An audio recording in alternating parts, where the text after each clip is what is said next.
How'd your boss go for the weekend?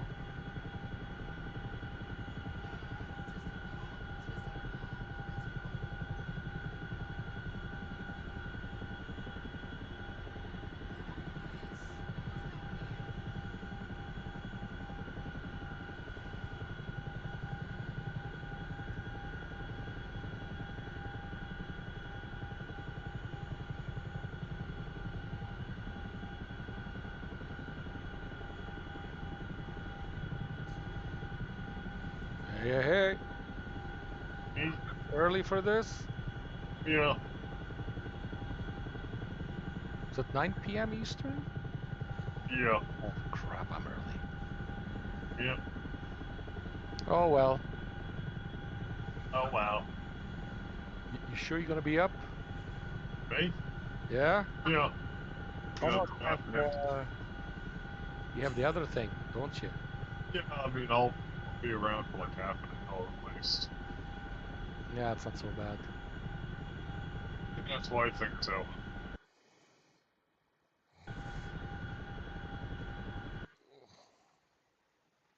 Has the controversy calmed down? Yeah. Actually, the whole thing went better than I expected it was going to go. Good. Because I saw on Epoch's channel they were going nuts. Yeah, they were having an autistic shit fit, but you know.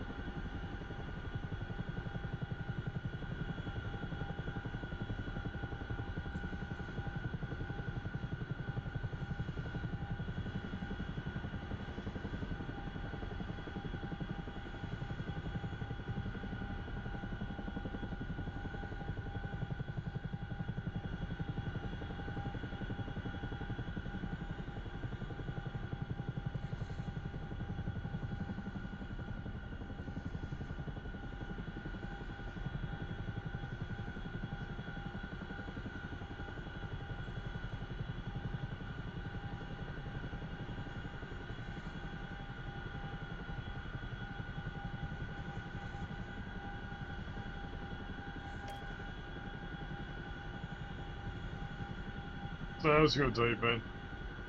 I can't complain. It's It was a good. good day. Good day at work.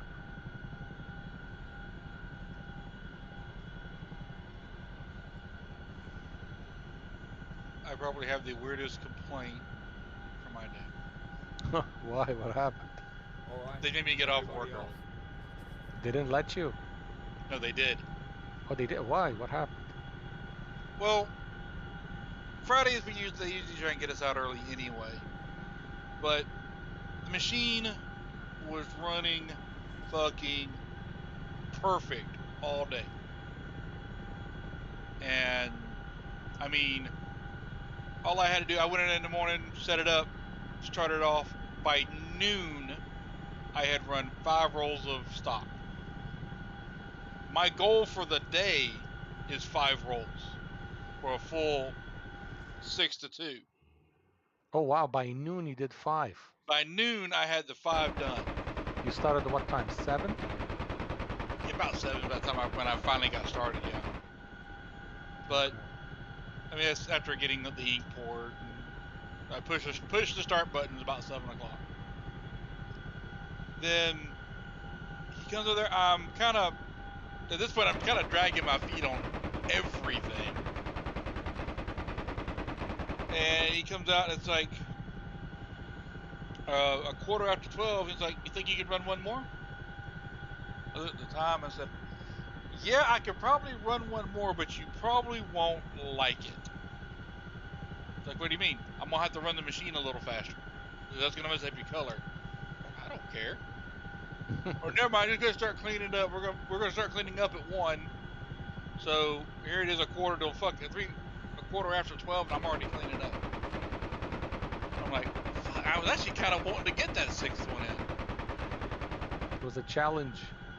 Yeah, Monday. Oh, Monday it's gonna be on. I want to see how many I can get. I'm not gonna take any breaks or very few breaks and just fucking run the shit out of the machine. Damn, look at this challenge.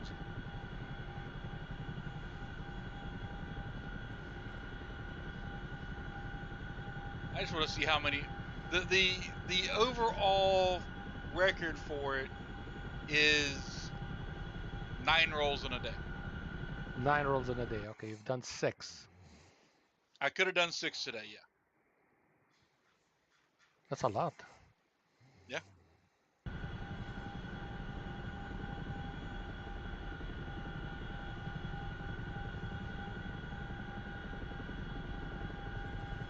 So yeah, my complaint for today is they made me leave work early.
Yeah.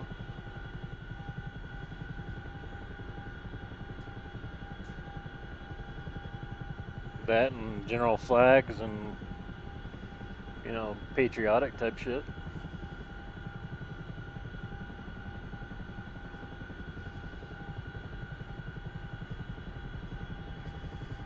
So women will buy a fucking shirt, right? Wear it one time for a special event and then throw it in the fucking closet and never wear it again. Guys want something they can wear all the time.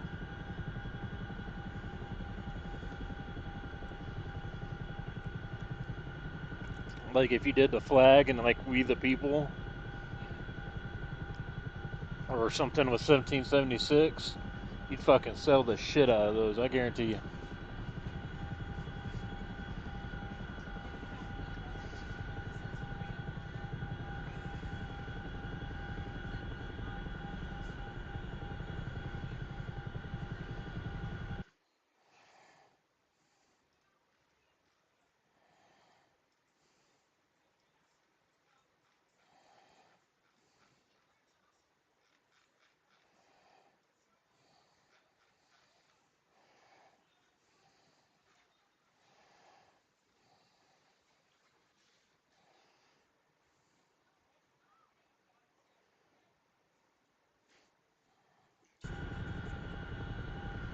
Some truth to that.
I guarantee you there's a lot of arguments in households of whenever women buy t-shirts from you, and they're probably going, the husbands are going, why the hell do you buy that? You're only going to be able to wear it one day.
Yo. Ho. Hey, man. What's happening? Oh, nothing much. I thought I was late. Or on time, more like it. You're early. I am early, yeah. Ed.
And it's kicking in here.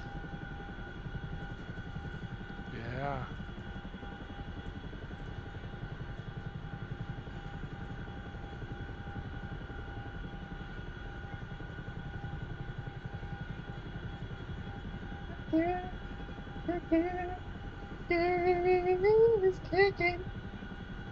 I think Sub's going to be on soon.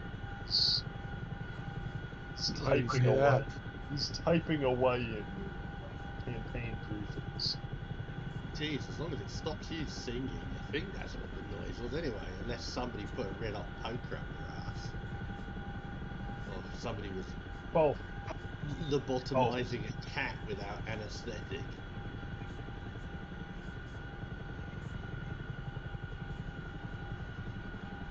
It's both. Don't worry.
Fucking epic type he's doing. Maybe he's putting an update to the mission. Yeah, yes. Yeah, it probably is. I mean, the thing is, I'd have had it already typed and then copy paste. So. He might have done that already. He's just proofreading it. That's what the thoughts of typing is about.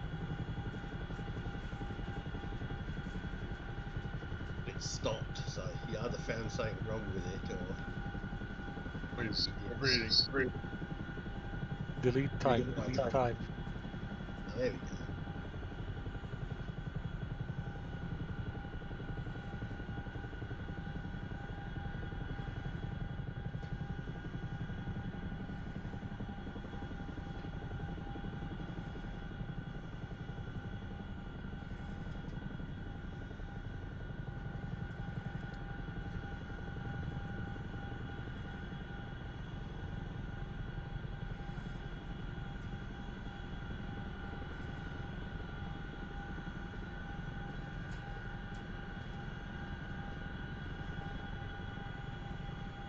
Hey, it's up. Go.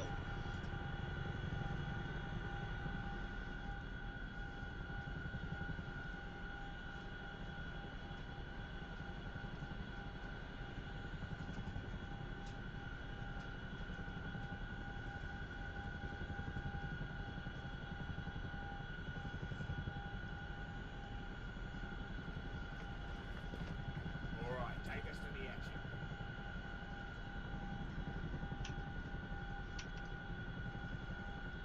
Okay, I'm back.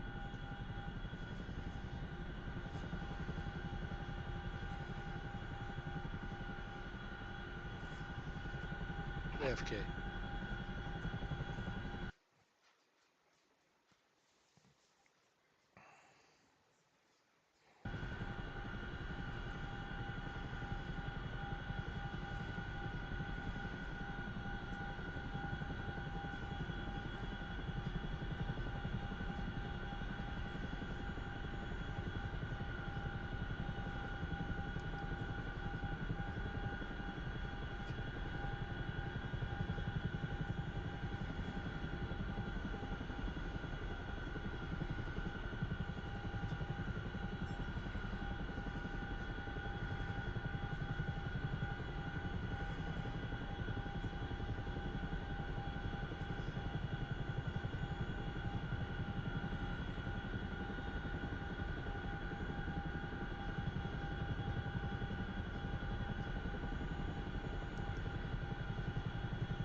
go for a ride after work?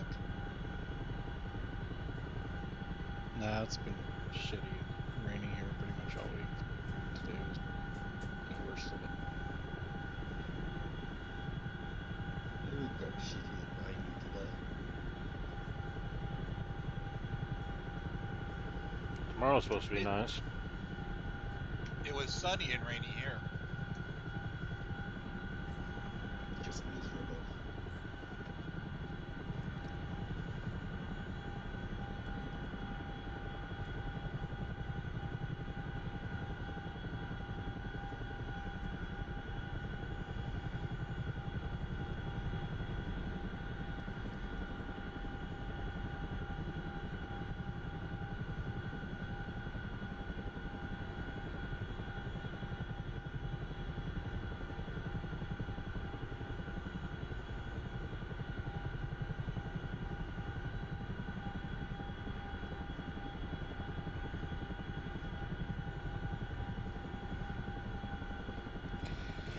Alright, so the Veterans and First Responders Suicide Awareness Parade and Poker Run, June 7th, 25, American Legion, Post 6, 2001 East and Lincoln Highway, registration from 9 to 10, kickstands up at 10 for the parade, ride at your own pace after that. They don't actually say anything about where. Okay, well, correction, I do. First draw, post 6 at registration. Second draw is a tumbleweed. Third draw is a bunkhouse. Fourth draw is a VFW 4343.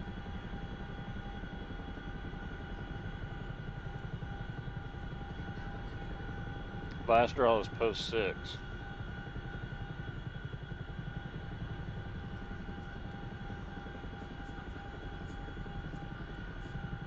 I don't know where any of this shit is.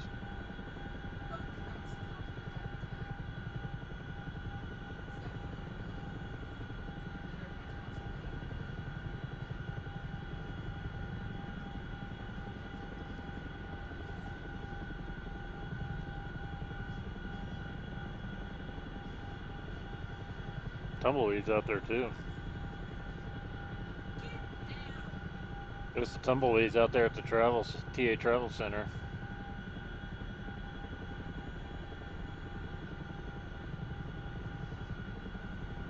And then you gotta ride all the way across town.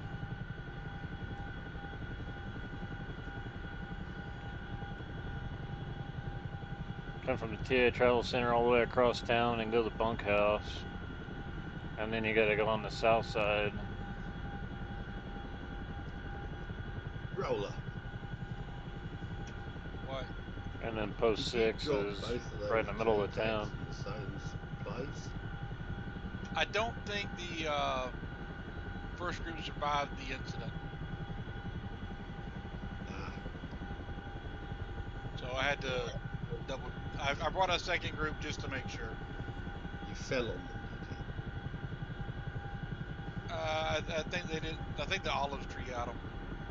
That's what I'm going with.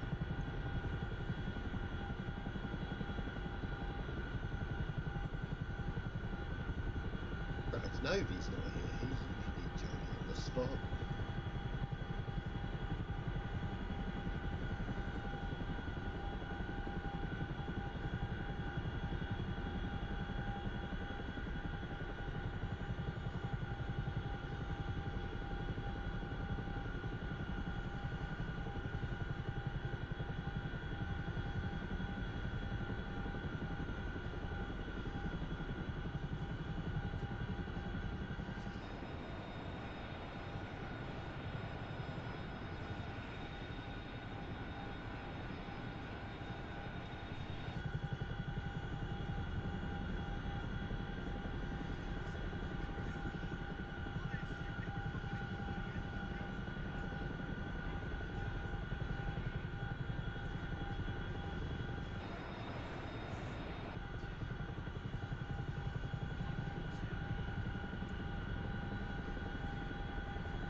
around today? What? Not many people here. Yeah.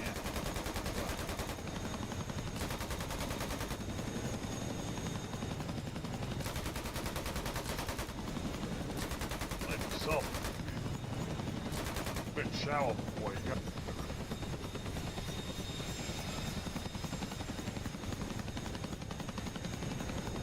Surprised that nobody's not here to see them confirm that it's tonight.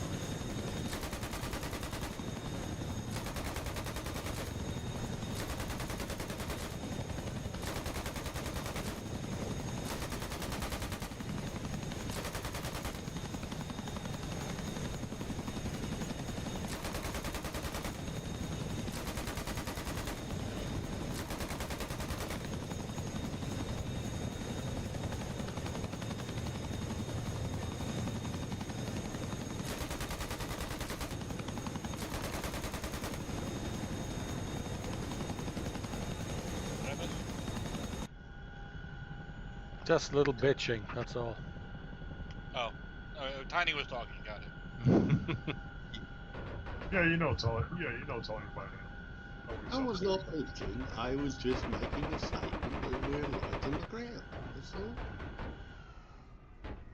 I was blaming Tommy, because he smells, and he's retarded. Fuck you.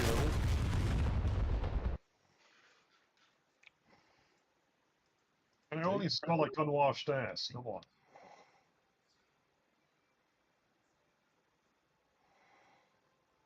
I smell like ammonia. Does that help? Oh man, that's nasty. Did you take a shower in it, or were you just having a perm? It's the ink from work. It's got a lot of ammonia in it. Ew. I hope you're not breathing that shit. All day, every day. Oh fuck, man, put a fucking mask on your face, man. Don't breathe that shit. It's not that bad. You need an environment suit to get rid of like the exposure to ammonia. Now, like one of those little paper masks from the doctors is not going to help. No. You need a heavy-duty industrial mask. Yeah, Okay, fucking this stuff doesn't have as much ammonia in it as cat piss, but I'm around it all day. Yeah. That makes sense. And ammonia is one of them things that builds up in your body.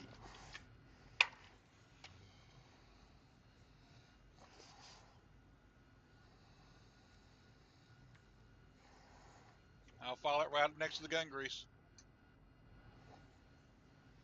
Hope's number 9, the best smell. Well, I'm talking about the gun grease you use on the 25 millimeter. Okay, that one. You had Wait, to grease it, or you gave the weapon tech to Yes. do that shit? Well, we had the master gunner did it, but I was his assistant for a while. Oh, I see. I know we had one guy who got caught by the chaplain using it to jack off with. Oh my god. Yeah, that was Fucking nuts. hell.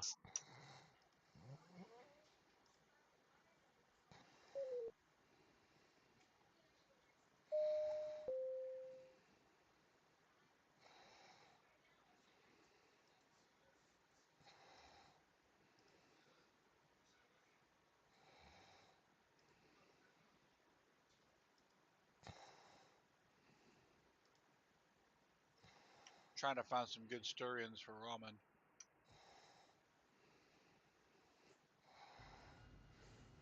What? Stir-in for ramen for like the freeze-dried vegetables and stuff. Ew. Make you some shallot oil.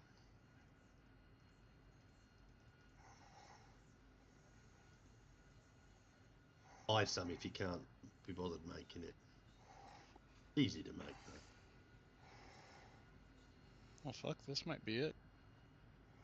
Yeah, so I'm surprised Novi's not here after double checking it was today. 843680. I have M282. You wanna wait a little bit? We can. Time is 0 plus Up to you 30. guys. Available for task. I 15 almost more was minutes? here. This thing's Fine. run by you guys, not me. I'll wait 15 more minutes if you want. 9:30 Eastern. Unless you guys want to start. Clearly, you guys don't want me to participate. Of course Nope. we don't. You're small and you're retarded. You don't listen to it anyways. Yeah, and you never say Good anything. Say things. Not anything that isn't mlaring and retarded.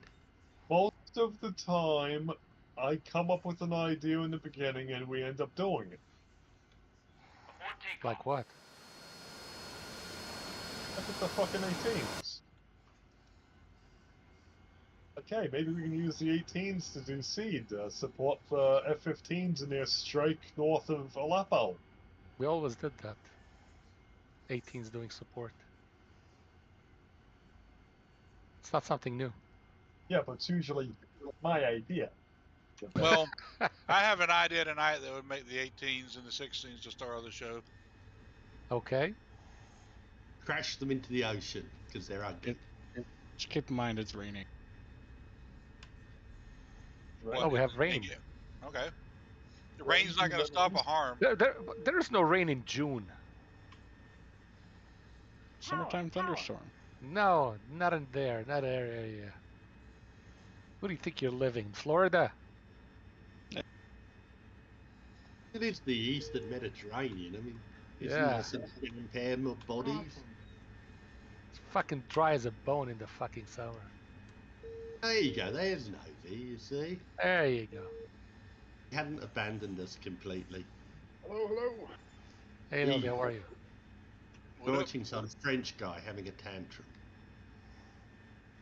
Those having an epileptic fit. Coming on the pickle button. Clear to pickle. Clear to pickle. This guy's fucking ridiculous. I can't hear That's it. fucking ridiculous. Well, if I played the audio from this, you would hear the audio of yourselves talking, so. Good point. The fuck sort of symbol is that? Broken one? A brass one. Yeah, why is it all sort of curly like that? Does it make noises or something? Which one? That one there, close to the camera, that's got like a, I don't know, looks like the rims all peeled off it. Just flat, that thing, flapping around. I don't know. I can't see. I haven't seen a good image of it yet. It was just playing it a few minutes ago. Caution. Caution. Caution. That thing up to his right. Or up to the right there, yeah. Probably some kind of specialty. Caution. Some, yeah, there you go. You can see on the edge there. It's got like dangly bits on it. The fuck is that about? I'd imagine it's some kind of specialty for a special sound. A sort of resonator? It's boing noises or some shit.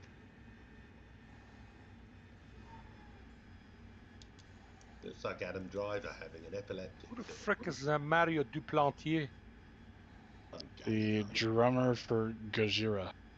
Oh, your band there, okay. Mm-hmm. Are they a French band? Yeah. Okay, I didn't know that. Yeah, him and his brother, Joe Duplantier. Okay. It isn't exactly French, so it's understandable. So this is his entire YouTube channel. Is once a year he does a drum solo, and so I always look forward to it. Okay. I guess he's done 2 this year. Here, let's change this up. Do we want to continue waiting, or do we want to get into it? Now, Wait. Everybody at once. Yes. Whatever. Planning. Plan? Yeah. Caution. Important people are here and Tommy's leaving soon, so it's a good time. fuck it.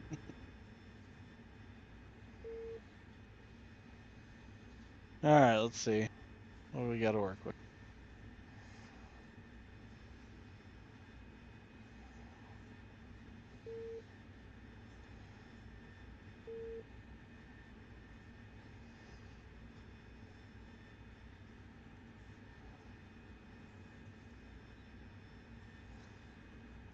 So blue line is our forward line of troops. We maintain all that except for Hazim.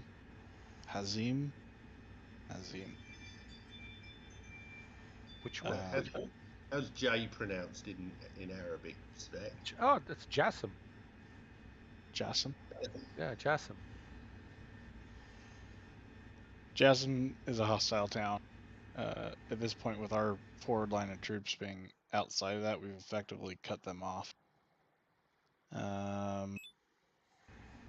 We got 60 troops at Tala, as well as a JTAC Humvee and a tow Humvee.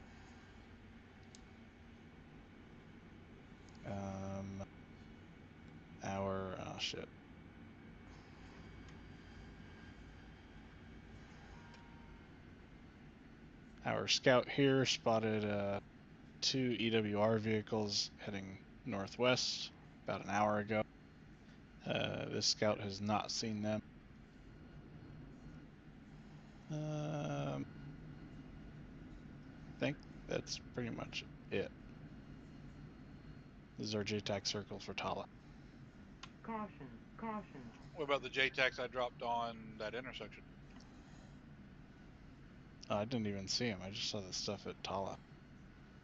No, it was, Yeah, they're down by that intersection where you told us to drop them off.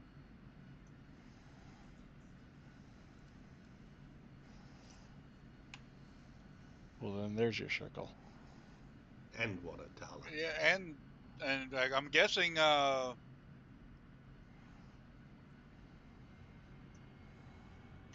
Schoolie must have dropped one up there then.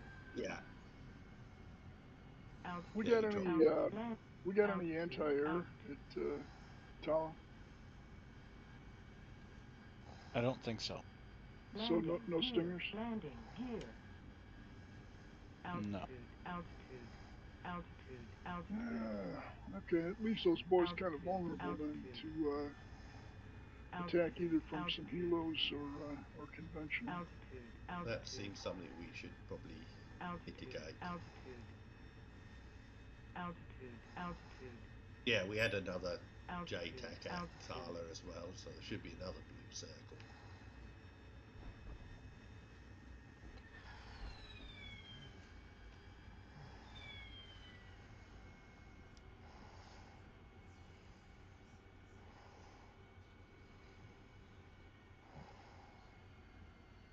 We can move that scout guy somewhere else, can't we? Yeah. Well, as far as Jasm goes, we go in there with helicopters and we drop a fucking shitload of troops. We'll just go in there with Apaches and clean them out. They're pretty close to the border. Yeah, it would be an easy little hop to go over. I still drop troops in there just to drop them in there and say, hey, we're fucking here. Nothing wrong with that. That they can go root out any infantry that we miss, the helicopters miss. Therefore, we probably want to reinforce Tala as well. Tala or Thala? Tala. How's it? Tala. Yes, there's an expert. Sorry, which city? Tala, the airport. Tala. Let me see it. You're the expert. Let me look on the map. THA''LAH. Yeah, they don't spell it the same way, the Arabs. Tahala. Unnamed on the map. THA apostrophe what? LAH.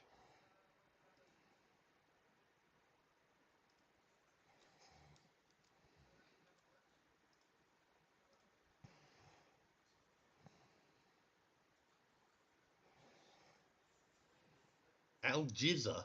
Jesus, I don't want to go there. Fa'la. There it is. Sounds so angry. Al-Fa'la.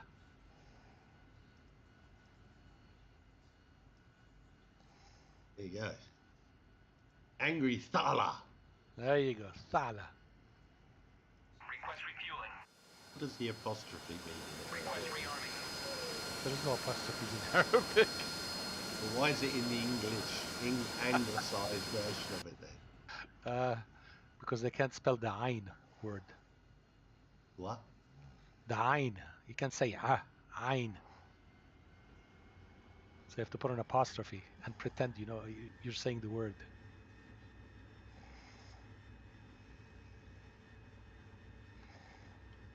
Here, I'll put it in the chat.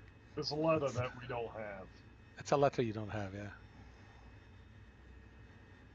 I'll put it in the chat channel. See the Arabic spelling of it. Squiggle. Altitude, altitude, Back to front, squiggle. altitude, altitude, Thala. altitude, Thala. Okay, that's it. altitude, altitude, altitude. Extend the A. altitude. Probably that's what the apostrophe is for. Thala. Thala. I gotta go back to studying Arabic. Yeah, Inshallah. I'll help you with your homework.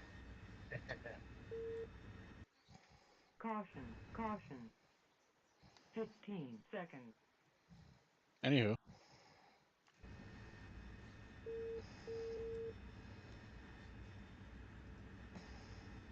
Colt. Dropping a Stinger team to Hollow probably wouldn't be a bad idea either. 200. Armed with M282. I'd say we should probably run Time on some station tanks is over 0 there plus too, 30. Available for tasking. What do you have for us? just to bolster the defences.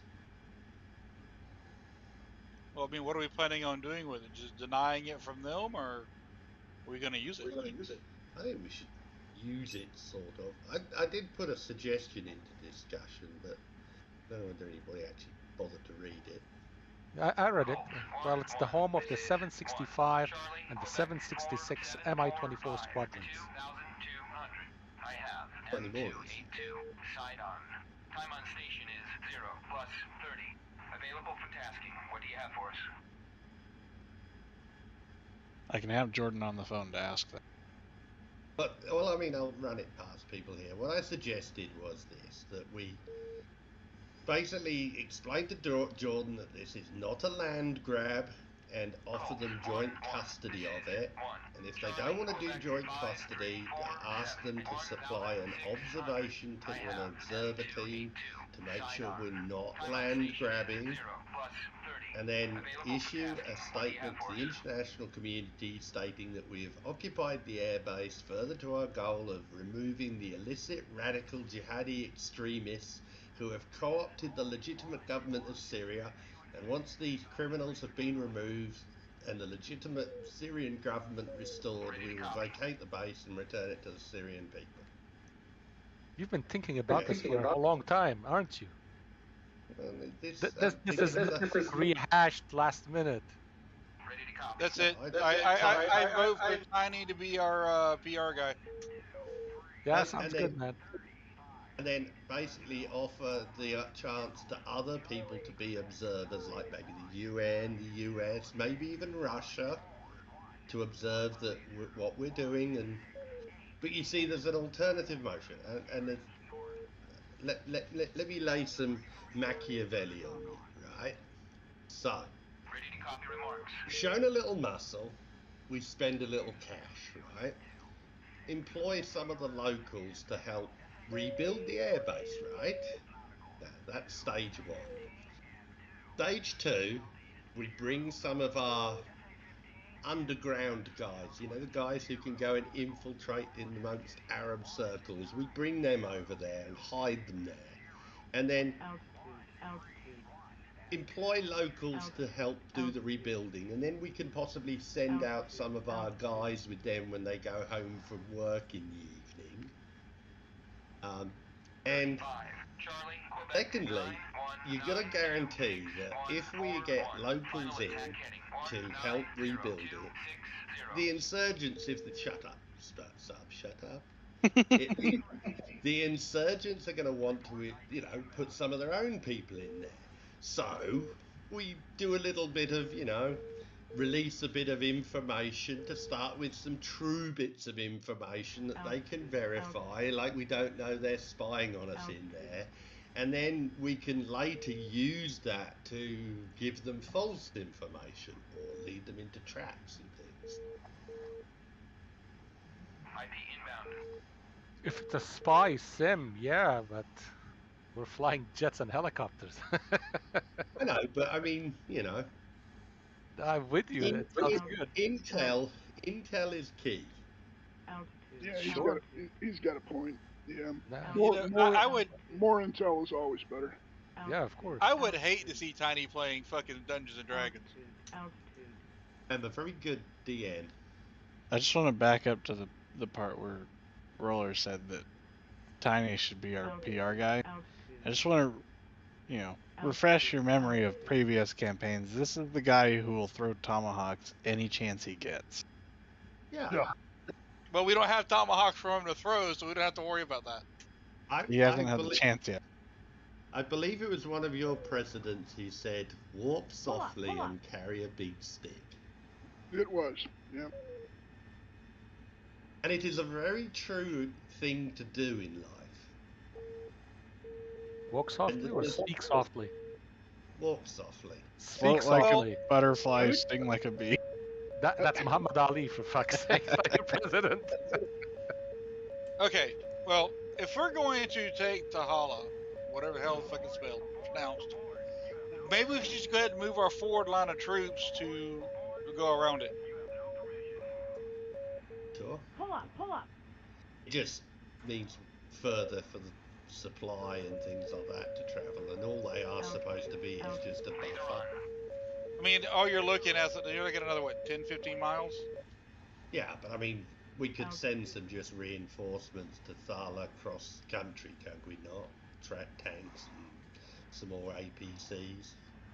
Well, at that point, we might as well just pull our forward line of troops to that point. Sure. Hey, Seb, you mentioned that you were going to check with Jordan. Then? If Tiny's idea is something we wanted to push forward with. Well, that was his pitch to everybody, and now he sooner or needs your... later, if we keep moving the forward line of troops, you know, further out, that's going to really start looking like a land grab. And so I'm not. We deal with the fallout from that, probably the better. Pull up. Well, I'm saying I wouldn't push them any further than that. Just since we're going to be occupying the airfield anyway, it would just make sense. Well, it secures a ground corridor for transport for you know, reinforcement, and if we do decide to set it up as a base, we're probably going to need to get some heavy transport, you know, into there. Chinooks and C-130s. Well, that's true. Yeah, they'll go a long way. Yeah. Spot.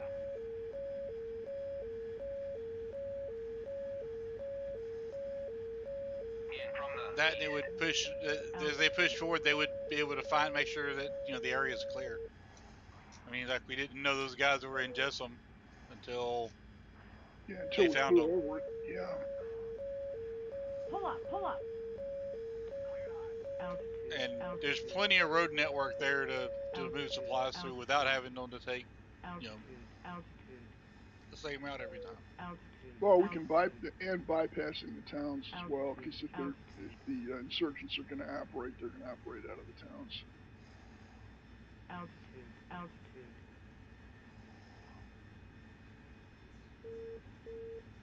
I think it makes sense to move the ground troops up there, but I also think that we should at least inquire with Jordan to see what they want to do, because if we cut them out of the process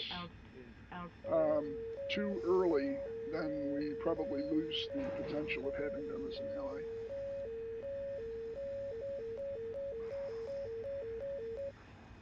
Pull up. If nothing else, just even if they don't want to you know, occupy it with us, then just an observer team to just be able to say, look, they're doing it exactly what they said.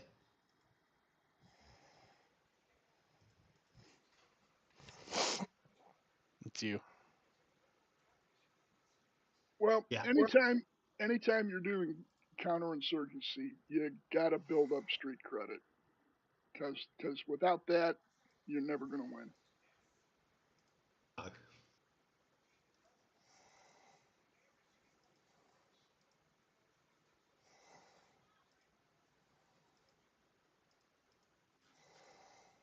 Okay, I'll get on the phone with Jordan right now. So I have a question. Exactly how bad is the weather going to be? 9 o'clock. I think it was lowish, clouds and rainy. 11 o'clock. Searching. So like, coming down in light rain. Coming in your sheets, that's your job. You know what I mean?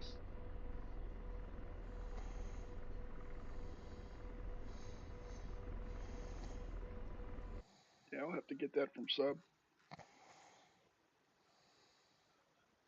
Busy talking to the Jordanians. Yeah.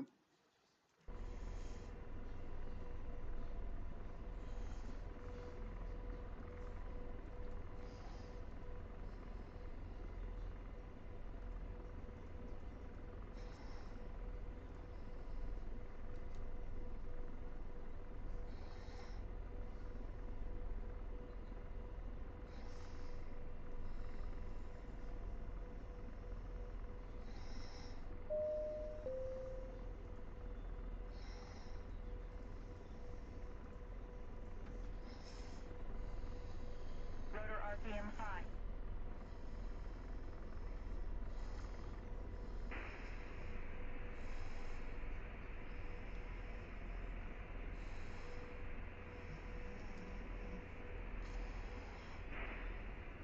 They come back and tell us to go fuck ourselves. 1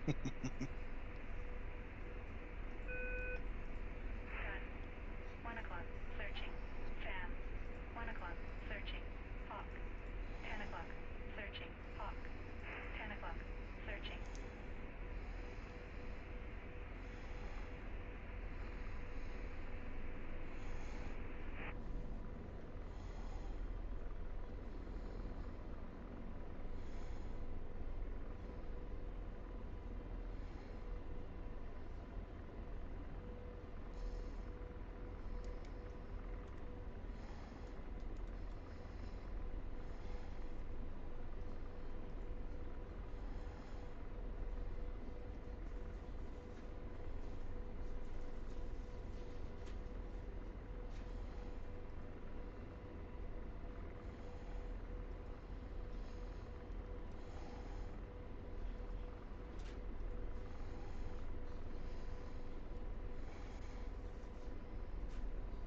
Okay, I've posted their response in the voice chat bit.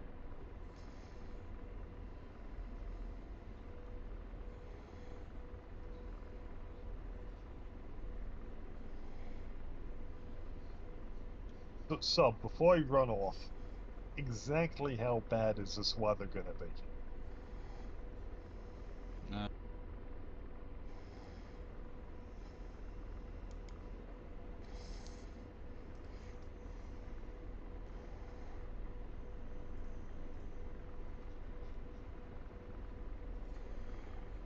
Okay, so no offensive operations from Tala. Don't involve you against Al-Saham, however it's pronounced.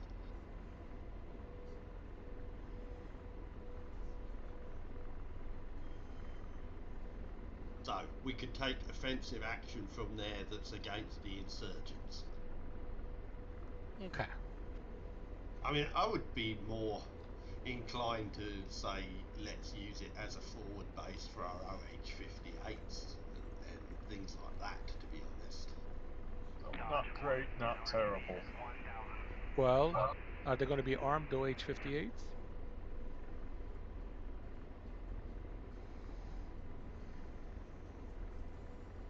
Something like sure. that. They only don't want us to not. No offensive operations will be launched from Thala against targets that are not directly tied to the fight against Al-Sam. So, You know, considering... Well, that's the whole thing. Who determines what's what? I'm just thinking, yeah, considering the weather's going to be kind of crappy, Syrians might do something, given that, you know, we're going to have a hard time doing casts. Yeah. Of course, they're going to true. launch an attack.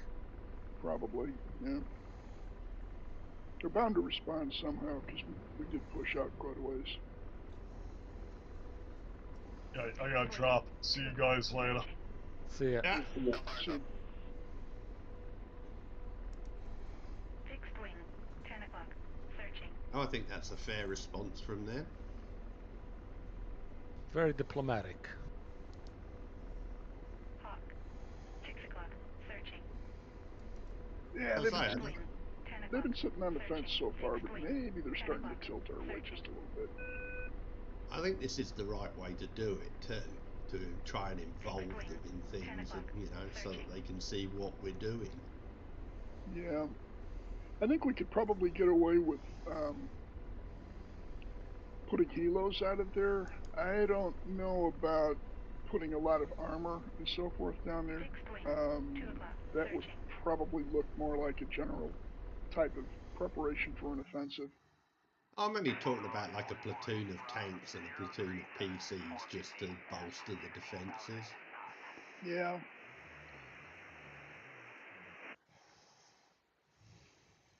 I mean, it would be a good place to launch. It would be a good place to launch JTAC flights out of. Yeah, exactly. Oh, definitely. Yeah, and the I'm sure we could get away with APCs. And obviously, if you're going to limit the armor to just a platoon, you know, nobody's going to seriously consider a platoon to be a major offensive type of capability. Yeah. Could even be some of our old shit, you know, just things to be defensive assets, not offensive assets. Man, that's a big perimeter for just 60 guys, though. That's why I think we need some extra stuff moving in there. Yeah, they got to have some kind of capability to have mobile patrols around that or something. You know, 60 Humvee guys. Type. Yeah, Humvee type stuff. We've got 2 Humvees in there.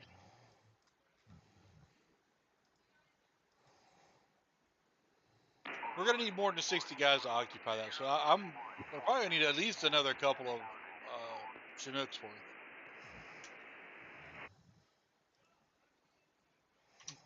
Just as a holding force, and then some strikers and some Humvees as the armor. Because I'll be honest with you, against insurgents, a platoon of tanks is a lot of shit. Oh, no question. Yeah, but it would be. They could be your form the backbone of the QRF, I suppose. Yeah, there would be a decisive defensive force if we moved in a platoon of tanks. And I mean, what's the biggest tank we've seen out of them so far? T-55s? Yeah. I mean, I'm sure we're gonna start to see some T-72s and stuff sooner or later. Yeah. Which is why having some tanks there as a sort of front speed bump would be a good idea. You know, you could just run them down the road behind the guys that we moved in before, and you know, run them up there and have them stay there. And probably take some air defense with them just in case. I definitely agree with the air defense. I think that's one of the bigger vulnerabilities right now. We know they have the Heinz, and the locals probably know that they don't have air defense down there, so that really makes that a very juicy target for them. I mean, we've got air defense with our front line of guys who moved forward, so you know, we could move some of them forward in the meantime while we bring some more up. What have we got on the front line as far as air defenses go? Just Stingers, or do we have anything like Avengers or anything like that? Avengers and yeah. Vulcan.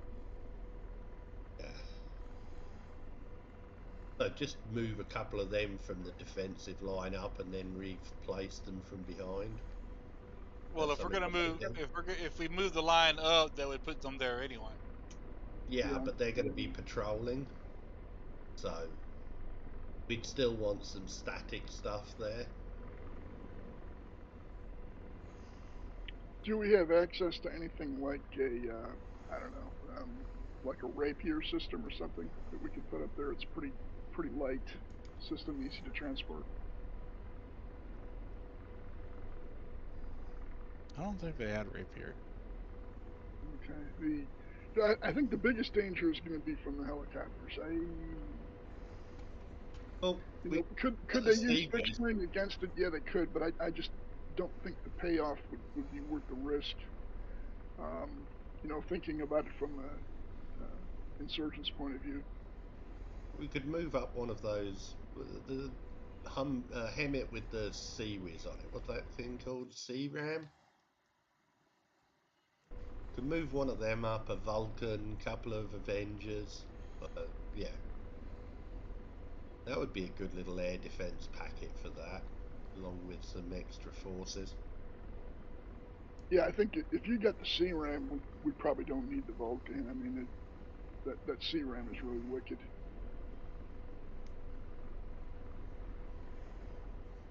So a platoon of tanks, a platoon of APCs for the ground, C-Ram, and an Avenger. Probably. Couple of them. Couple of Avengers. Yeah, a couple of them. Yeah, would flesh out the air defenses nicely. I mean, in an ideal world, we'd be able to provide air cover for them, but it's not an ideal world. And they could probably sneak those helos in before we knew they were coming. We wouldn't get much notice. Fixed wing, 5 o'clock, searching. So things like this would move up during the mission? Is that the idea, Sud? Yeah. Okay, so could we move some of our forward line air defense up there in the meantime? Or while they're moving into place? Yeah, it's aircrafts are slaving, de-slave. I think we need to do a helicopter attack on that town that's the kink in the line, and probably try and push north with some forces to give us some buffer at the top, the northern area. Yeah, that line, that part of the line that runs east-west up in the north, that bothers me. Yeah, that's why I think we should probably push some more forces out, maybe in the northern sector, and just to do the same and back them up with some helicopters. That red line in the north, though, isn't there anymore, though, is it? What do you mean? The north part of the Golan Heights, didn't they get pushed back last mission?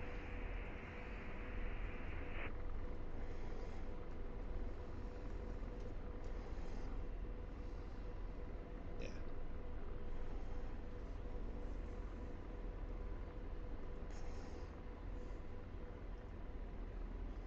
So a lot is dependent upon how aggressive the insurgents want to be. Because in looking at this whole setup right now, sub that green X almost right in the middle of the map back by the Israeli border. What have we got in that immediate area? What have we got? Yeah. Like forward? Actually, like right around the X. I mean, I don't know that we got the X? Yeah. So I mean, are we talking like a battalion in that area, or are we just talking light screening troops? A screen.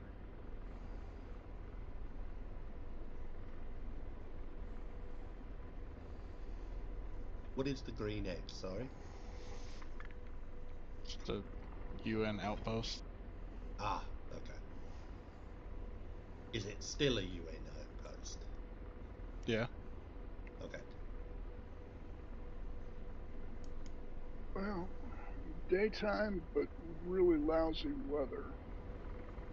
That's not going to matter to Apaches. That's going to limit our ability, though, to run casts on that. But I definitely agree we should try and clear out just Sim down there. Not exactly, because we did establish that you can laze with the Kiowa and drop bombs. Yeah, that's true. Take some practice, but yeah, we should, and we should definitely try and leverage that. I guess the problem I'm seeing right now, though, is the forward line of troops. Is that really going to be under their SAM coverage now with those SA5s? No. Not there. The SAM coverage doesn't really come in until at 10th. Alrighty. So the point being then is that we can operate up there without too much trouble. Yeah. Oh, okay. That lessens the risk a little bit on there. I wonder if it would be worth our while to move one of our Hawk sites up onto those mountains in the north, where those R2O bases are. They have Not road really access? I don't know that they've got road access up those though. And that is an awful lot forward for air defense.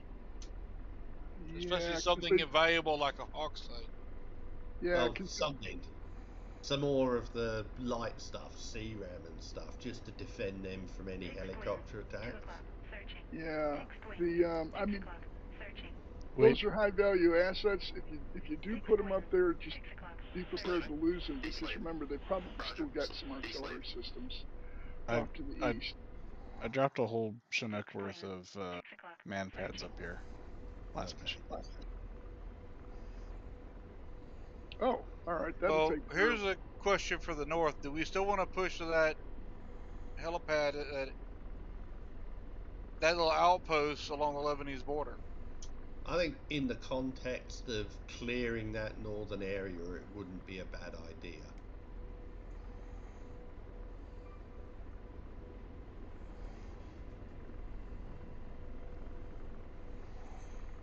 But I mean, I think it's got to be done in the context of clearing that northern corridor, moving, a trip right out. Roller, were you proposing that we occupy that, or were you proposing that we just destroy it? I would occupy it. That way it gives us a forward observation point. Yeah. Throw in a platoon and a JTAC and some man pads. They ain't gonna see shit out of here. Yeah. No, it's in a valley. From the looks of it. Throw a platoon.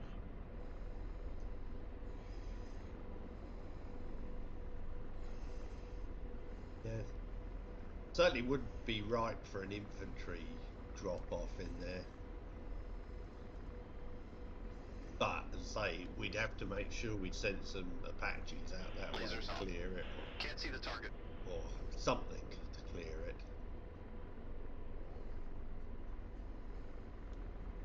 But it would certainly work in the context of having some sort of tripwire out there to catch any movement before they get right up to our line.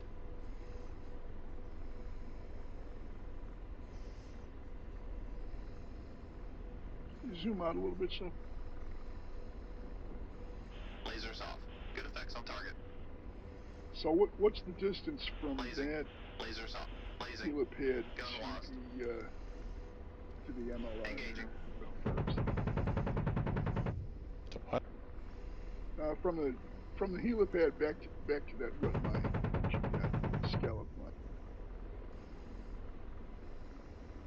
9 miles.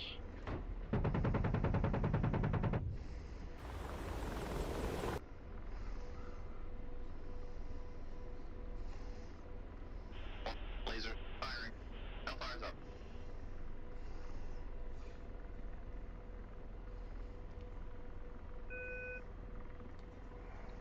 are there any high value sites where they'd be likely to put like a SAM 2 or something not too far from that? I don't really see much. Mesa is the closest thing I can see there. Well, I mean, there were some SA2s operating out there, but I think the Seed strikes took out their radars, did they not? We killed some radars last mission, I believe, yeah. Well, for the last few missions, we've killed some radars up there, so even if they have got stuff, it's probably they'd have to, bring up more radar equipment and. Yeah.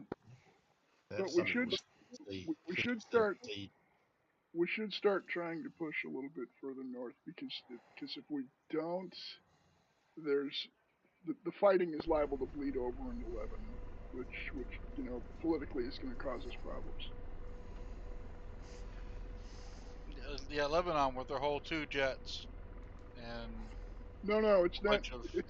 It's not so much the fact that they would join in the fight against us, is that if the fighting does bleed over there, it's liable to destabilize their government. And so now all of a sudden you've got a potential insurgency springing up in there.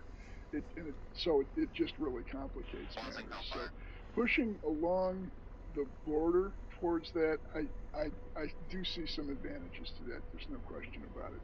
The only concern I've got is that if we're gonna, I don't think we can really pull off some kind of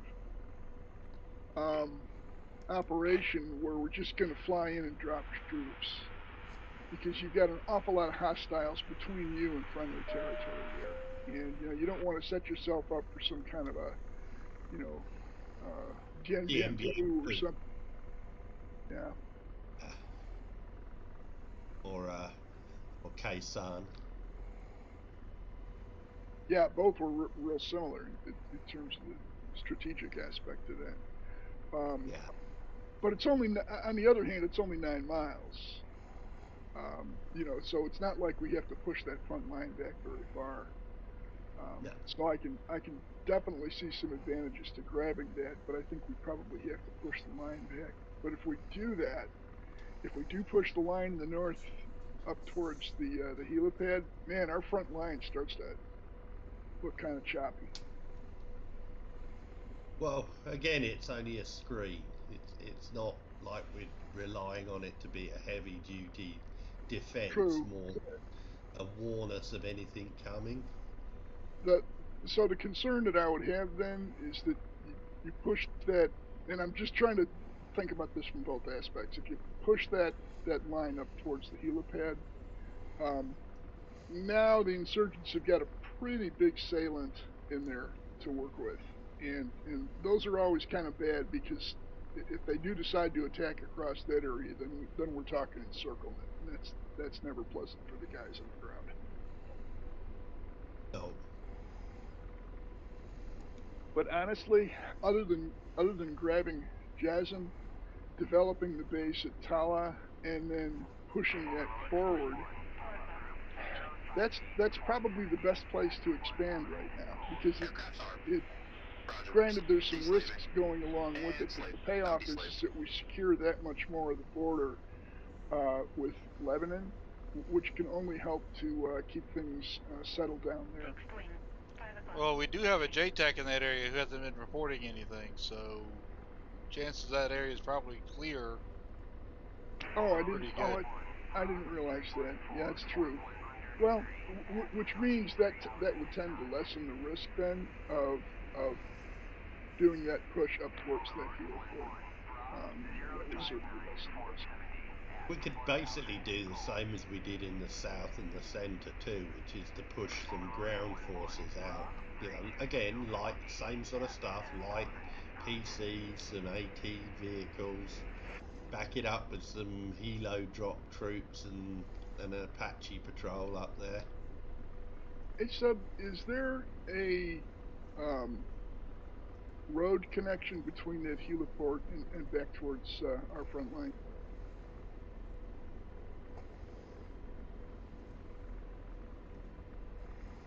Oh boy, there is, but that's going through some really heavy terrain there. Yeah, but it's none of it's going through any cities. Yeah, it's It's true. more of a risk than anything else. So, and that whole area there, this is Kenitra, which is basically abandoned. Okay. And slave. Yeah. So all that said, then I think it would be a good idea to push northwards towards that helipad. Clean out that one city so we can straighten out the line a little bit and push northwards toward the helipad and then develop Tower as a base. Deslaving. As far as the fixed wing, and all those three items really would require some helicopter support, but I don't know that there would be a whole lot for the fixed wings to do in there.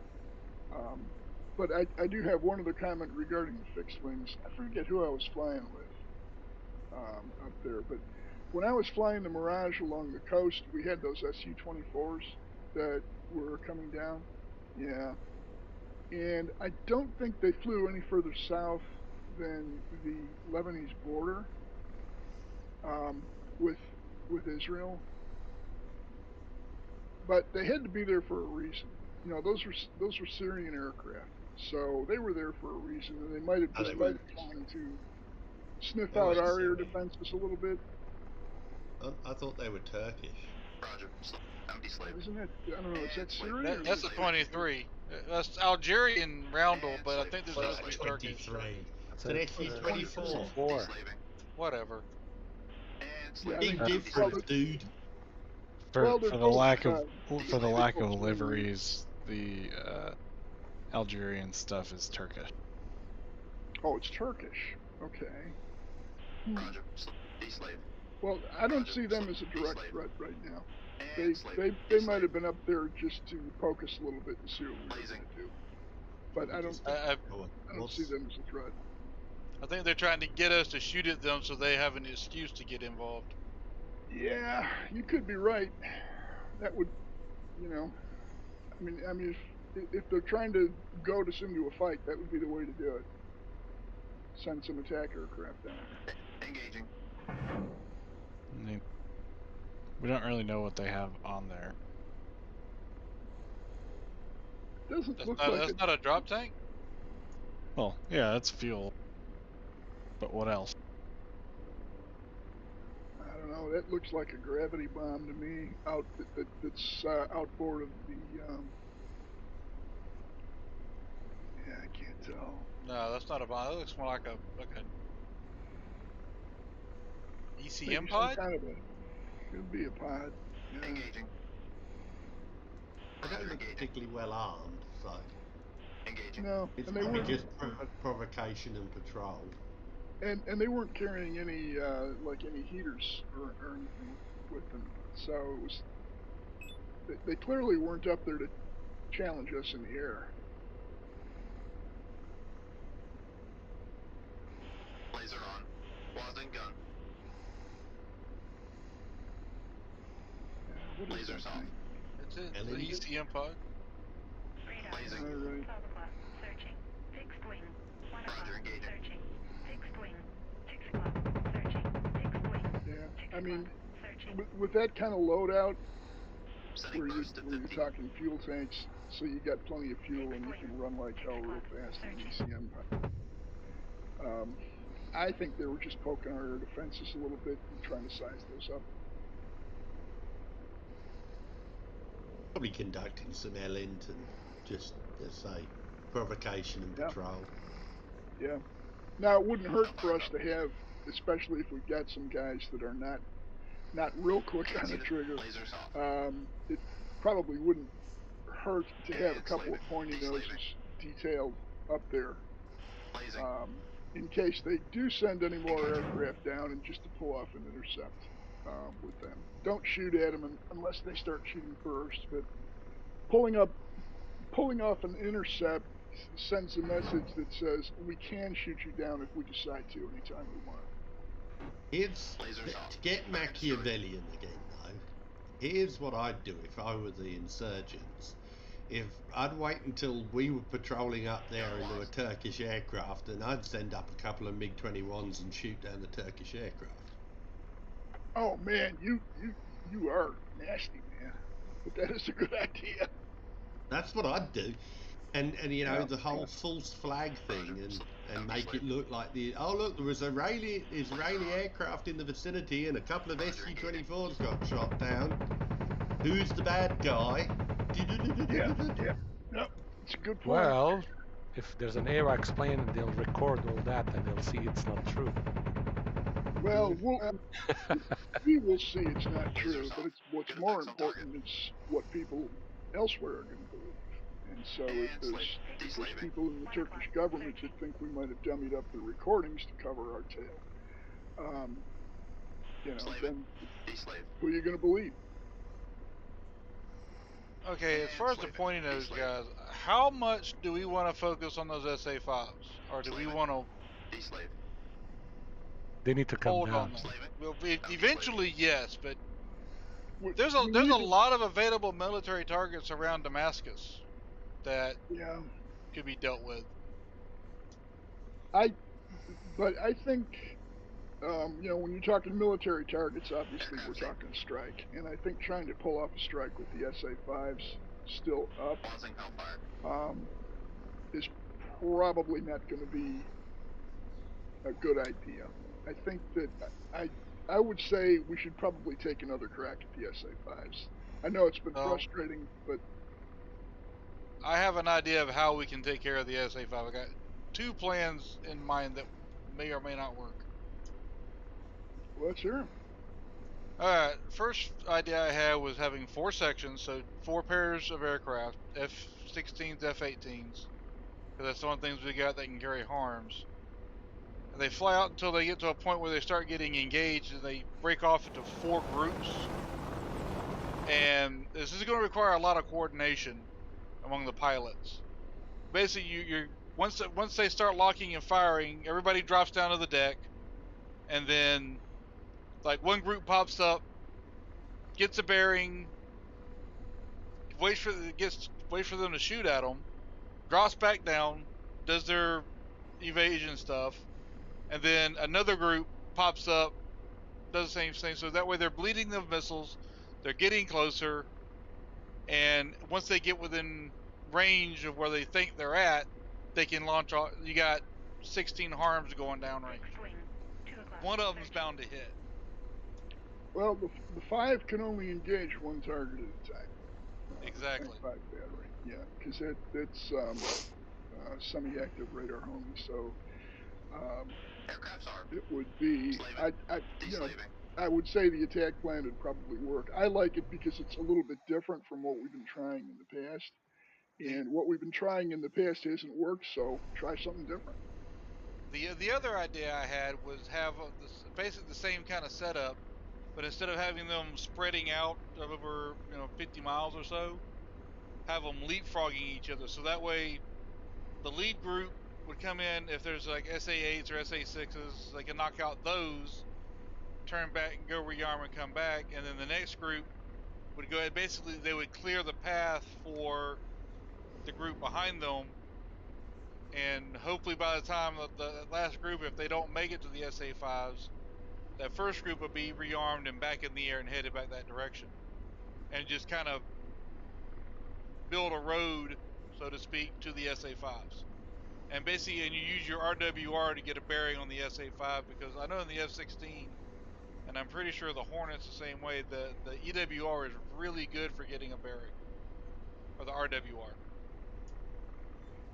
But don't you need more than just a bearing? Don't you need a position? And I mean, what happened with our Ellen? Were we able to get any sort of good positioning for them? Well, the one in the west, that's a small enough box that we could put a waypoint somewhere in that box, and it will be close enough to where the range on that, you can put a waypoint down there somewhere and use that as a rangefinder to find your target. So, question for a roller: if we're going to fly that profile that involves them popping up, they get locked up, they're going to shoot, and then they're going to dive back down to evade. What kind of range could we expect out of the harm with a profile like that? If you can 30 loft miles. it, yeah, if you can loft it, get about 30 miles. I did it the other night when Sub had his practice mission. I did it in F-16 by myself, Okay. and was able to actually hit the SA-5 site. I didn't knock it out, but I was able to hit it. Well, with yeah, I mean, if we could get 8 aircraft up there cooperating, you know, to pull that off, that would be good to be able to do that. Because we knock down the 5s. If we knock down the 5s, we can pretty much knock down the other SAMs without too much difficulty. But the 5s just make it a real headache. The real trick with that is going to be fuel management, because it's going to be one of those you take 3 bags, 2 harms, and then the absolute bare minimum air-to-air for self-protection. Like on the 16, you'd have AMRAMs on the wingtips. The Hornet would have the AIM-9s and the AMRAMs on the cheeks. And then leave the other pylon empty to reduce as much drag as possible. Sub, can you put up a range circle from the center of that eastern rectangle there?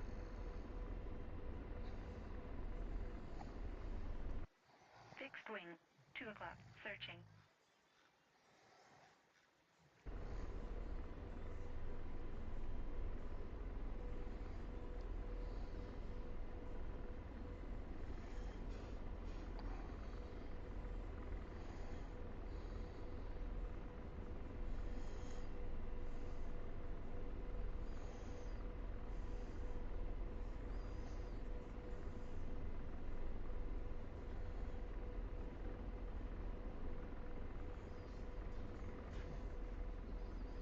Oh Jesus. Okay. Yeah, you guys are gonna have to fly. All right. That's not as bad as I thought. Fuel management will be a thing for this flight, but it is doable. Well, not to mention if you knock them down. Well, of course we got to plan on. You got to plan for the worst case though. So if you go in low, pop up and shoot, you still have to plan to have enough fuel to get back down low and then terrain mask and then get back to friendly base. Worst case scenario is there's a bunch of SA-6s and SA-8s between you and the SA-5. Yeah. And that's where the leapfrog idea came from. Yeah, and I mean, the only thing you can do is if you do see the 6s and 8s in there, is just start peeling the layers back on the onion.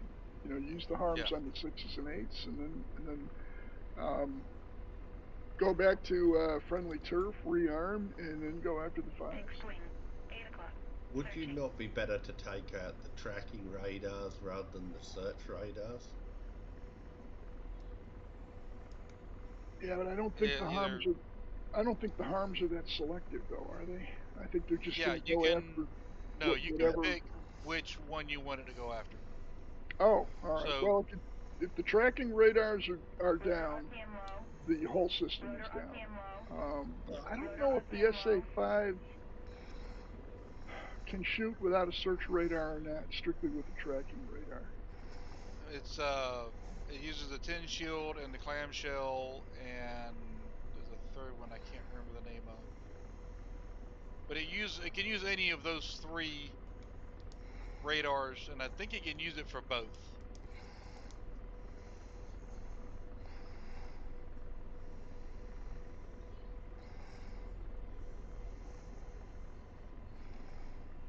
Well, tin shield and clamshell, aren't those both search radars? Yeah.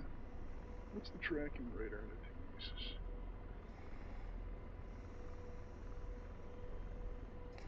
Square pair and... Yeah, that square pair is the tracking radar. Okay. Well, if you can select, then by all means. Gonna have to find the harm codes for it for the F-16. Called King C is apparently the search radar, but I don't think that's in DCS, so it's probably something else.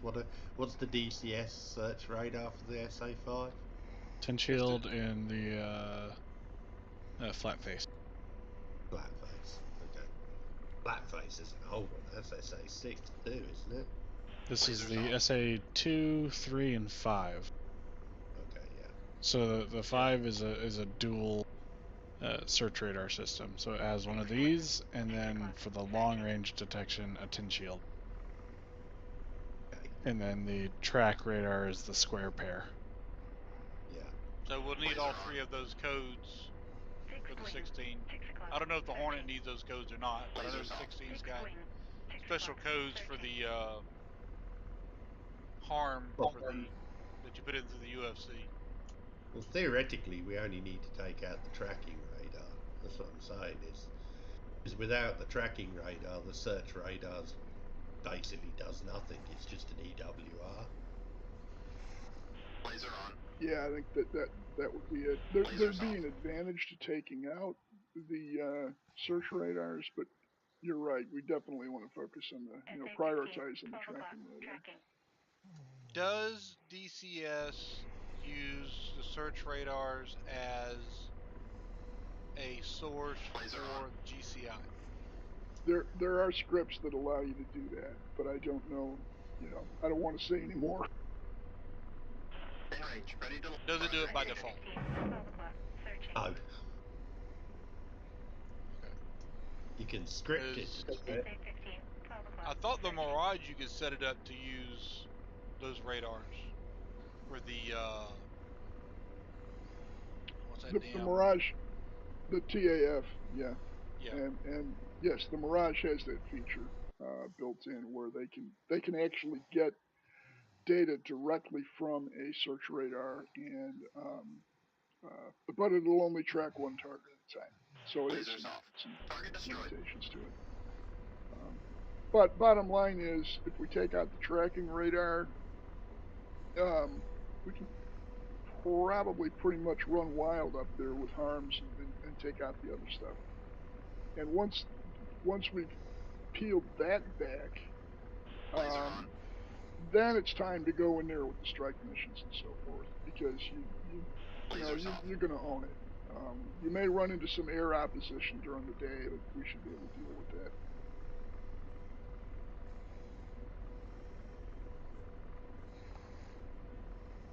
Laser on. Firing.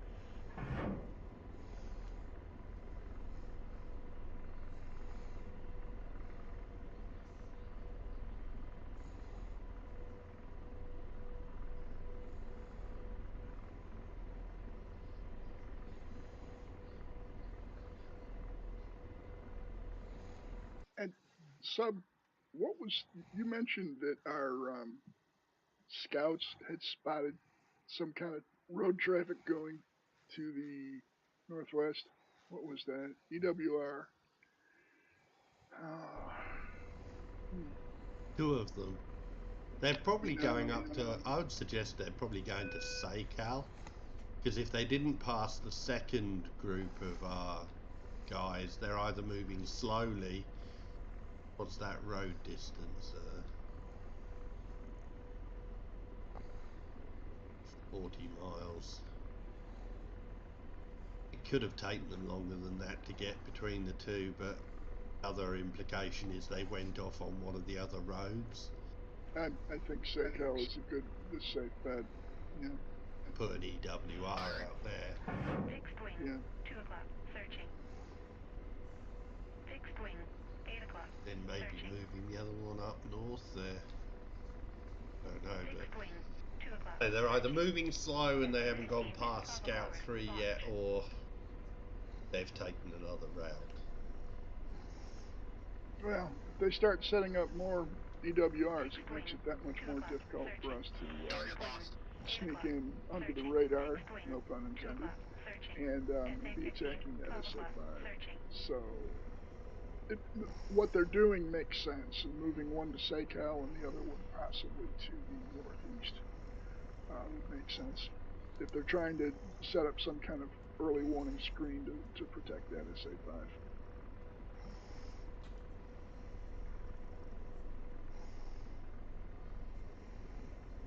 Radar.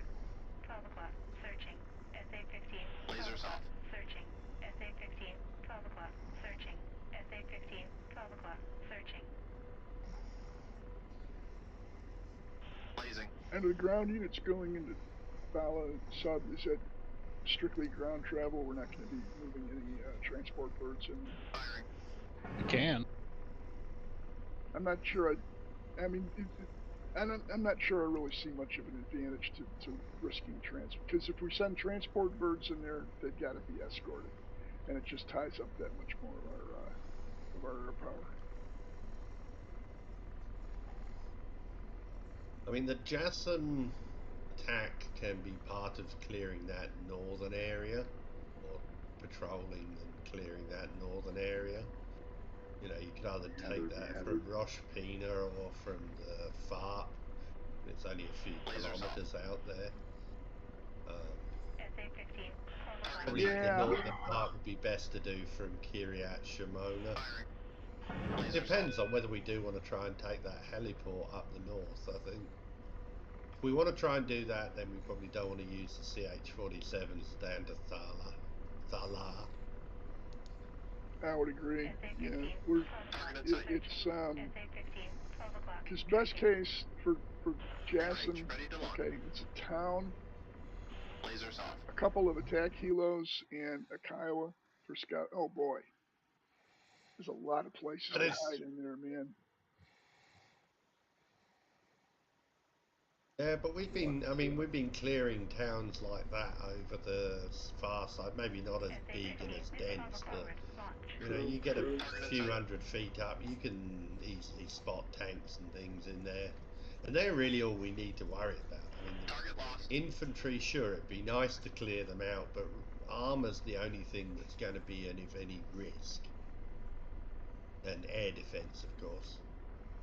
So when we say clearing JASSM, then obviously we're talking about having attack helos, probably at least, excuse me, at least one scout working with them. Are we going to move in on the ground in there also? I don't think we need to. I mean, Roller did suggest dropping some troops. That wouldn't hurt to help shoot up any remaining infantry in there, but I think we'd be better off to use ground forces to push that northern line out a bit. Come in. There was that route that went up there that was way away from all the cities. You could push them out that way. Yeah. Just any of these routes that avoid going through built-up areas. Even if it means taking secondary routes, push out from probably that one north of Kenitra. There's a little road that crosses our border out there. North where it comes into, yeah, that jaggly bit there, that northern part of there. There's a straight road that comes out north a bit. There.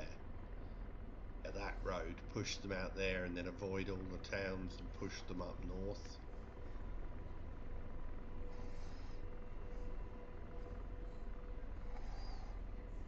Roger. D-slave.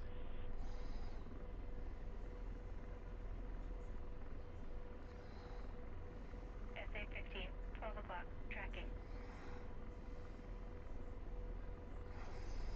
Do you want to put them here?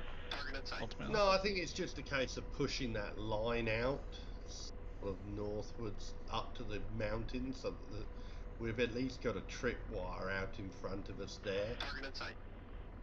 I mean, we could push it all the way to that. If we want to take that heliport, then yeah, we have got to push it all the way out to there. But if we don't want to take that, then we probably don't have to push it out that far. We just need, you know, 5-10 miles to give us a buffer zone. So if we commit 3 helo to JASSM,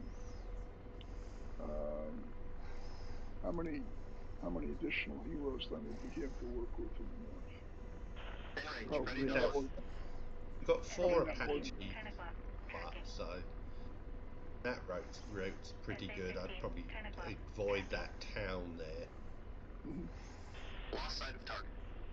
So probably have a couple of Apaches for the north and maybe a Hind or two. Yeah, I mean that would certainly help. And obviously, I mean, you could probably get rid of waypoint 6 and 7 and just have them push out to where 5 is, or a little bit further east from 5. I mean, that 2 junctions east of where 5 is. Yeah, somewhere in there.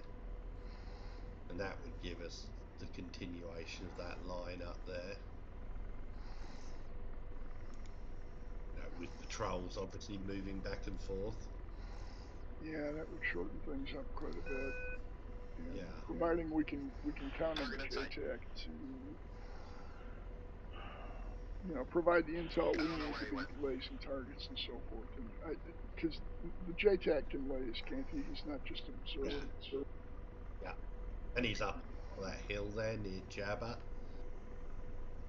Quite a decent sized hill, and the rest of the terrain around is reasonably flat, so we've had no reports from him, so there's nothing major moving around in there. But that would certainly give us the forces, doing like one of the 2 groups we sent out last time, have one like that go up there, and then if we wanted to snatch that helo port with a CH-47 or 2. Yeah, we might need to call an audible on that one, as far as snatching the heliport goes, because it's really dependent upon if we're going to run into any real opposition when we're pushing the line forward in the north. If we don't run into any opposition, then then we probably could grab that heliport. The real risk up there, can you zoom in between our front line and that heliport we're talking about there, Sub? Fixed wing. 6 o'clock. A bit north. Searching. Big risk is that body of woods in the bottom of that valley. It's really fucking hard. There's nowhere to get a good look into a little bit left of there. That big expanse of wood, yeah, that one in there. That's the big risk I see up there, because you could hide a fucking shit ton of infantry and insurgents in there, and it's going to be hard as fuck to winkle them out with any of the attack helicopters we've got, because we can't spot them. And they've got road access to further east. Yeah. That's the risk. How big is that area, Sub? What are we talking size-wise there? Oh, that's big. Yeah, Okay. I mean, you could hide a shit ton in there. Yeah. No, I was thinking about trying to do some cluster bomb strikes or something in there, but if that's too big an area to try to clear that out with those. And I think the biggest point is spotting shit. I mean, out of game, we know that there has been stuff in there, but nobody's managed to spot them yet.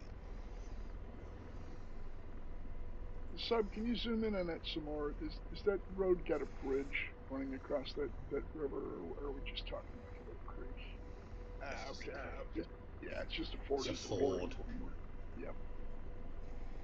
The dirt track anyway, pretty much. Yeah, I was thinking there'd be an advantage to go. If there was a bridge there, there'd be an advantage to taking it out, but there isn't. I mean, the only thing is that if we did push that line, our blue line, up to that heliport, we would isolate this. And they're going to, we're in a siege situation then, that, if we owned everything along that light blue line going south up to the heliport, they'd have to get shit in. Now. Yeah, but it becomes a question of, are we under siege or are they? Yeah, exactly. And I just don't like leaving a big chunk of dead ground like that in our rear. I think I think the only way you would deal with that in real life is you just push out a large infantry force, and you just basically patrol out into it and look for trouble, and then call in people to help you if you find any.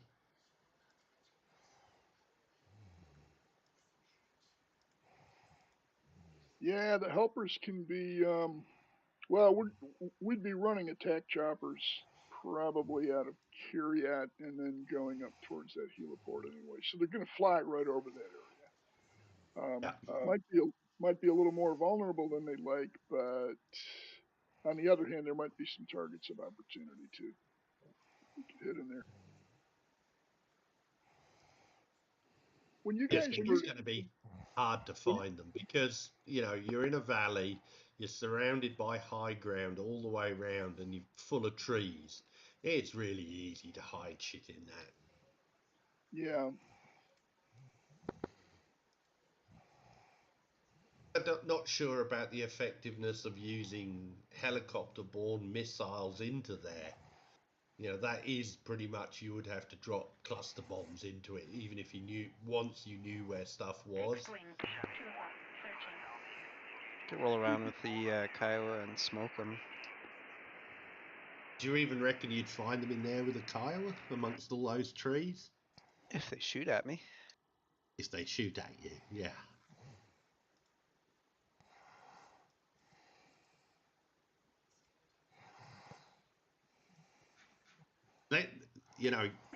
Looking at it from an insurgent point of view, you'd use that stream valley. That's got to be going through low ground to get in there. And, because streams are always going to flow to the lowest point. So, it seems to me if we do start pushing some troops towards them, they've got to clear that valley first. Yes, that would have to be a primary. And if the valley is cleared, then the additional effort we need to take the heliport is minimal. So we really ought to be thinking about this as an operation intended to go and clear that valley area in there, and then if the opportunity arises, we can bag the heliport. And so for the clearing operation in there, obviously, could get nasty because we can't rely on much in the way of air support in there, unless we get lucky with the spotting. 6 o'clock, searching.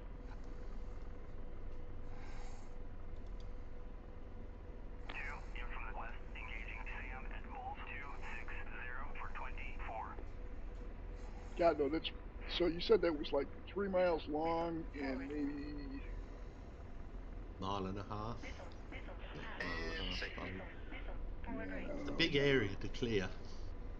It certainly is, yeah. I mean, that's... Roller, if you had an area like that to clear, you're the infantry guy. If you had an area like that to clear, how many guys would you need to do it? How big a team?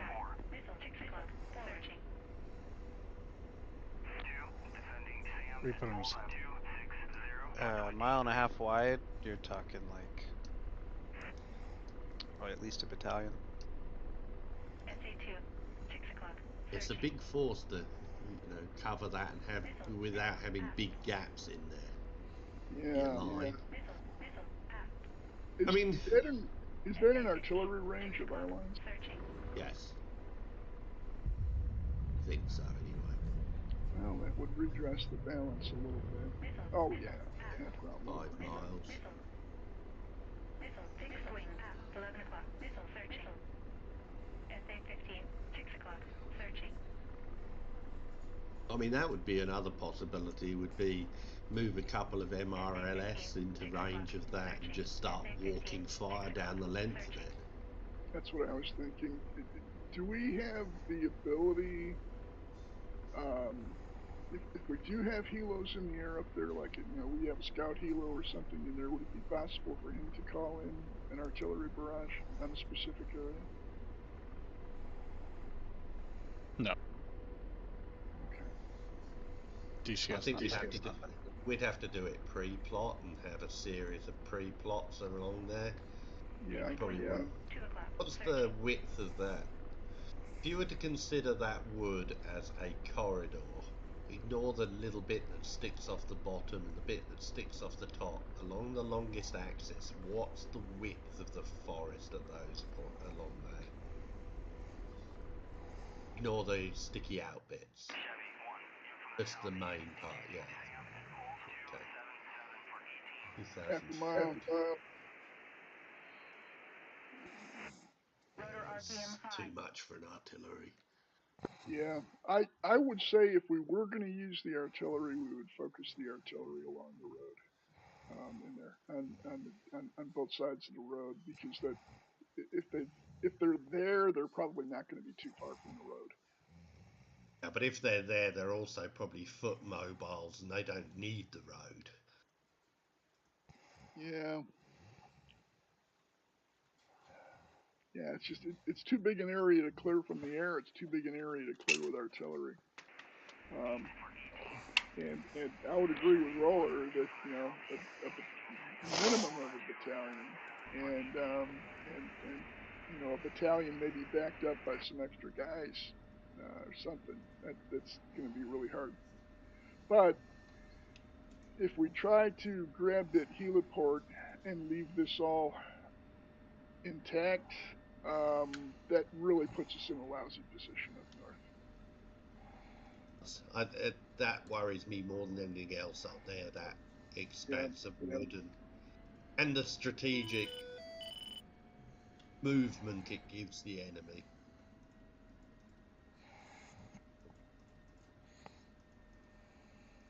I mean, the other option would be a pair of phantoms. Just fly down the length of it, dropping snake eyes.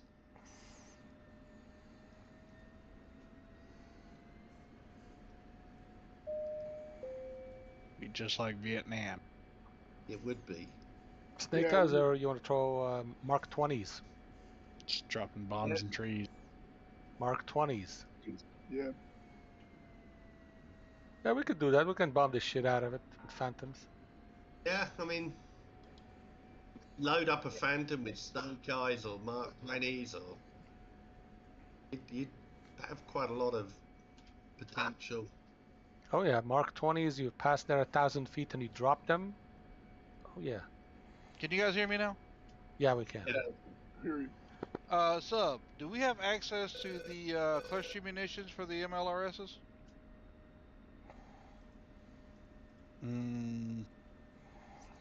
Which? I think only the Russian ones have a cluster. Which for? Okay. I know in reality the MLRSs have a clustering munition. I don't know if they do in DCS. They do in DCS too. They have the DPICN or equivalent. But if you remember in the South Atlantic campaign, they were fucking useless. Well, utterly useless. They didn't even. We were getting direct hits from them on their air defense stuff and doing fuck all. Now, some of that could have been because it was the high digit SAMs and questionable damage modeling, but yeah, in that's for general, sure. DCS, the splash damage is fuck all, and cluster munitions are not as effective as they are in real world. Well, the cluster munitions of this are intended for anti-personnel, not anti-armor. Well, no, they're DPICN. They're dual purpose. But in this case, Roller is saying in the game, not in real life. Yeah, in the game, they're DPICN. Well, They're supposed to be both, but they don't either well. Exactly. So well, with the CBU 37 or 87s are supposed to work against armor too, and they don't. Well, they never did. Probably. We can treat the MLRS as supplementary to the other firepower we've got on the way in there. So we could, granted, it's there's no way we're going to kill everything in there, but on the other hand, if we do go in there and saturate the area both from the air and using the MLRS, that would go a long way toward clearing it.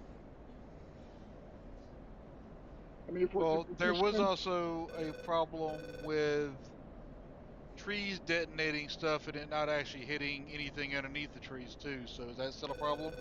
Yeah, I don't know.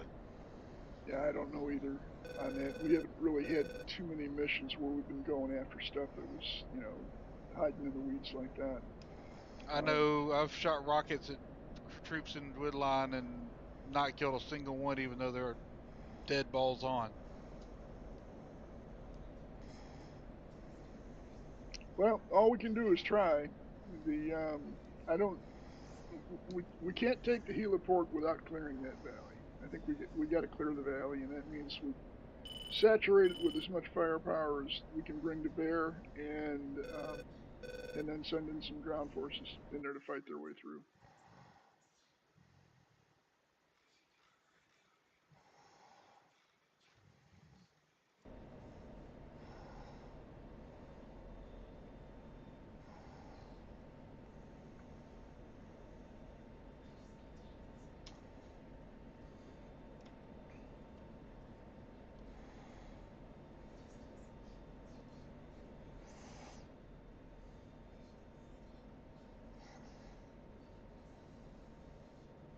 Who's the leader of Al Sham?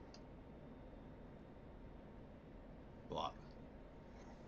I was just thinking, could we get our intel assets to coax him out to Epstein's Island? Yeah. Tell him there's a really pretty goat.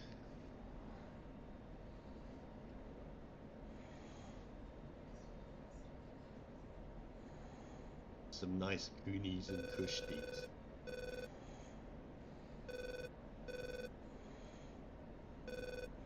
But attacking that valley would be, you know, a good mission for guys that are in the mood for some ground pounding, certainly. I mean, the other thing would be rockets from Phantoms. I mean, or anything that can carry a lot of rockets. Just takes a shit ton of rockets. That could be good too. yeah. Yeah. It's certainly something that would suit the low-tech aircraft we've got. Yep. Way to put them to work and give them something to do.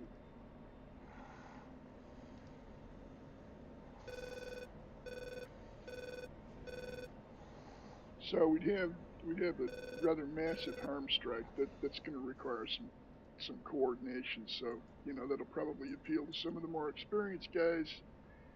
The ground pounding in that valley to soften that up.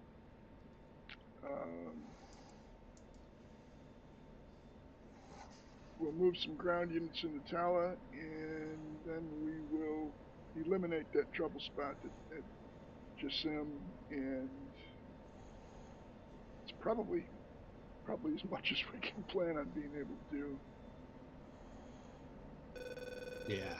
I mean, do we want to push out ground forces from our northern bases, infantry base, to sweep that?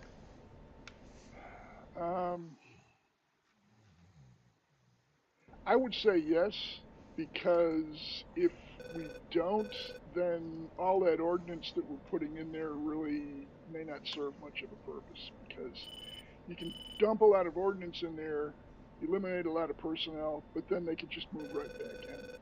So I think we've got to have somebody in there to either clear it, or if it's already been largely cleared, to hang on to the ingress points in that area so they can't move back in.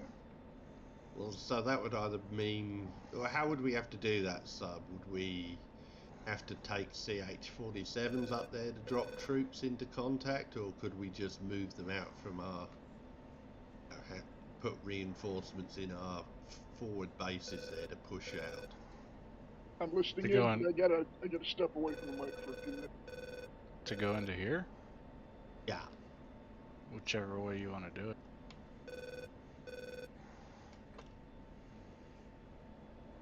Across these 3 outposts, we have like 60 dudes. Yeah, but we'd want to relieve them in place. So it would be extra forces moving up. Whether we can move them up by ground to then step off from those bases, or whether we drop them in by helo up into the high ground and drop them down into there. That's up to you guys. I can push them from here. If you want to unload them, you can do that too. It would certainly give the CH-47 something to do. Drop in a heap of troops in there. Then, if that's cleared, then we could push in and get the CH-47s to drop on that heliport too.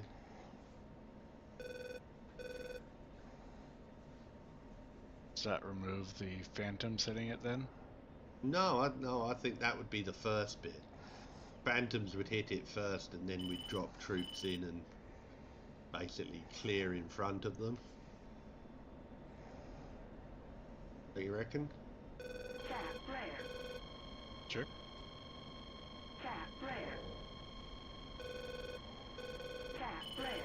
Just, it would have to be a bit of discipline on behalf of either somebody dropping smoke to warn the Phantoms where not to drop bombs, or you know, staying out of the area while the Phantoms and other aircraft are dropping bombs in there, and then move the troops in after.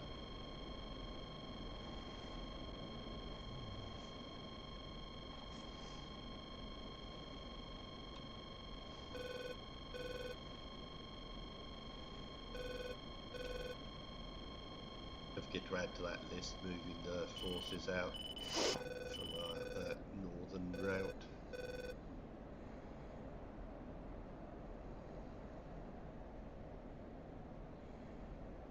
Question for you.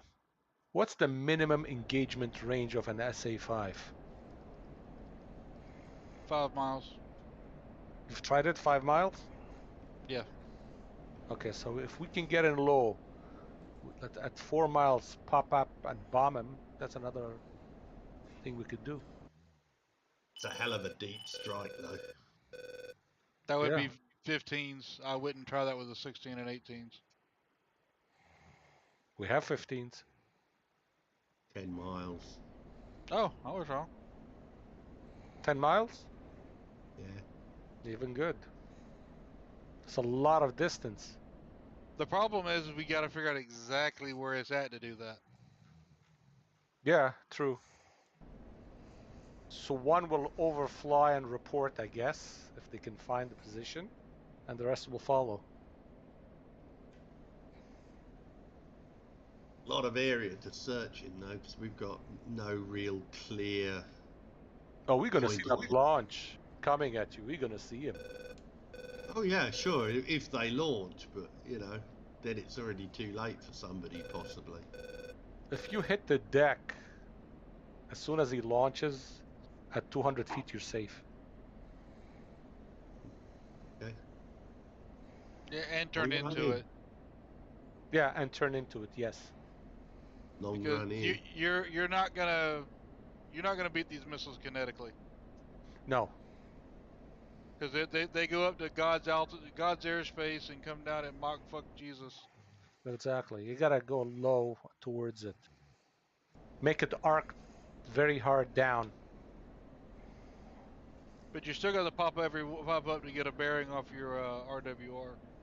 Yeah, you would. You would. That's that whole pop up and drop down thing I was talking about. Pop up and let them shoot at you, because as soon as you drop down and get below their detection altitude, the missile's going to self-detonate anyway, theoretically. Yeah, I know at 200 feet, because I tried it on sub-server, they were not firing. Yeah. AGL, 200 feet AGL, of course.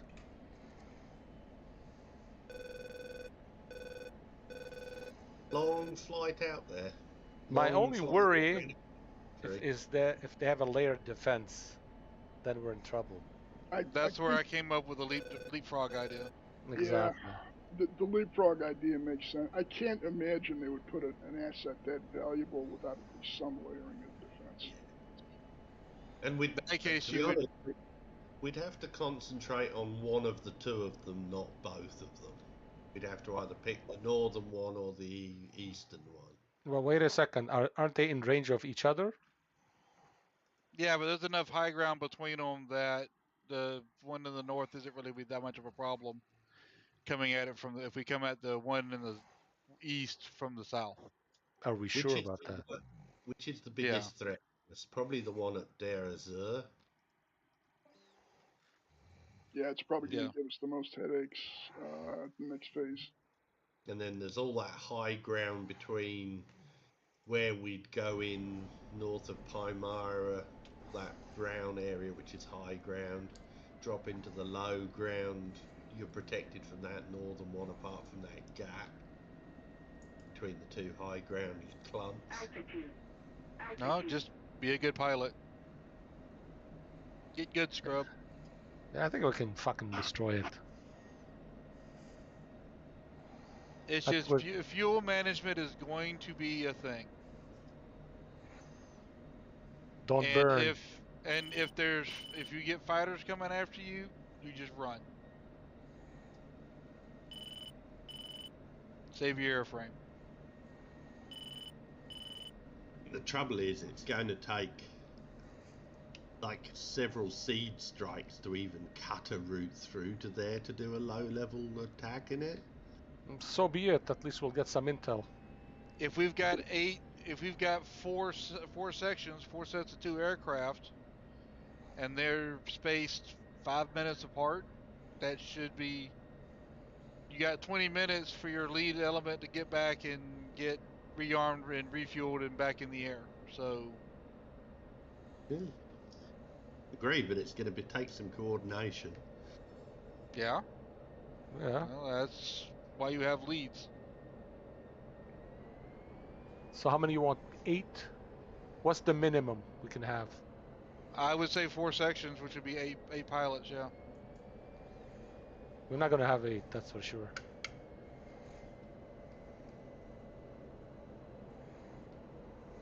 Well, then I guess we go with whatever we can get. But minimum, if we get lucky, we could do it with 2. But that would mean getting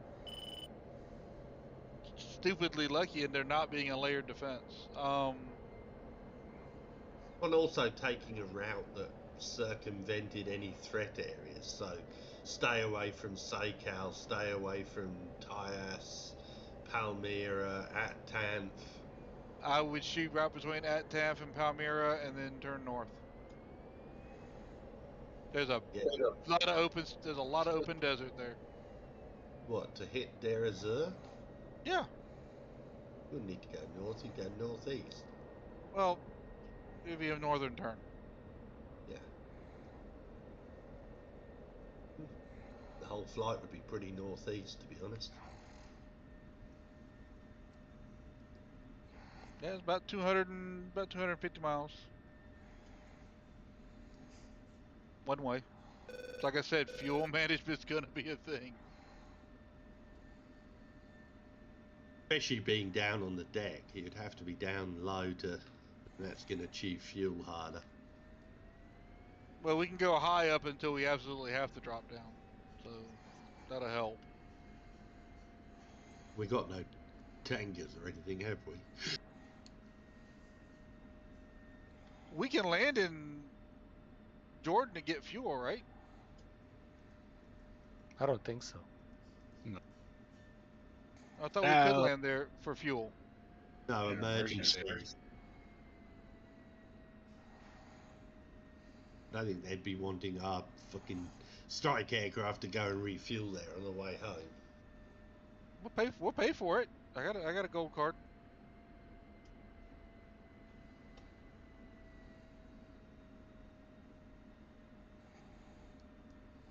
I mean, the other option would be 15's low level and try and find it. I mean, I know they'd have the fuel to do it.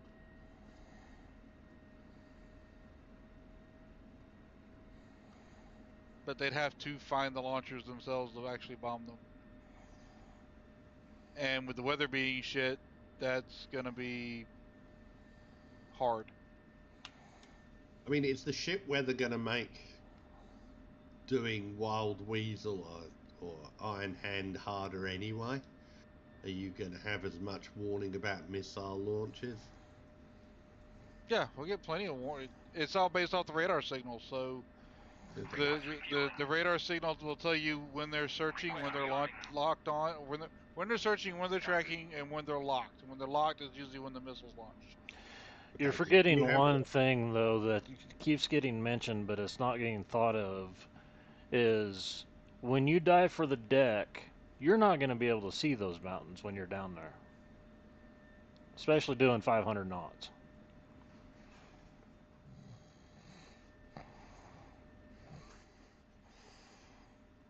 Yeah, you'd have to be out in the open desert, all that pale land there, sort of south of Palmyra. That all looks like low altitude stuff. It's kind of rolling stuff, but yeah, it's.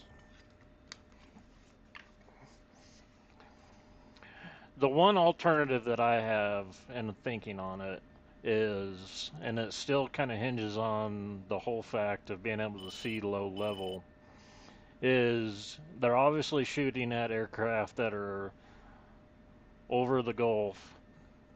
You could have, aircraft out there messing around, getting that targeting, while you have other aircraft go in a lower level scenario, and it's paying attention to those aircraft that are way out there and potentially shooting at them, and not a factor to you as you're ingressing. Yeah, but I think we're talking here more about hitting the one at Deir ez-Zor rather than the northern one. It's that northern one that was firing off over the coast.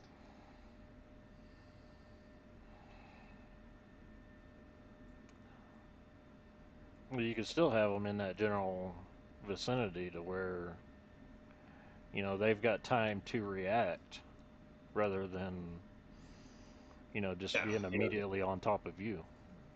But I think that would be more like down at Tanf rather than out off the coast.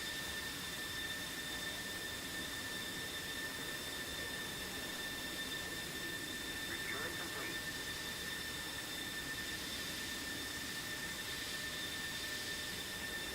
Not real hard missiles at all. You know what you're doing. Shit, they were designed to shoot B-52s.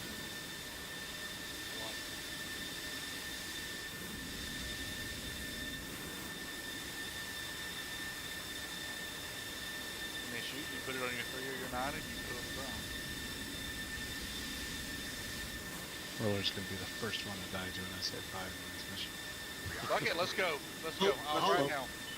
The real thing is supposed to be able to track cruise missiles, so I don't think you're right there, Roller.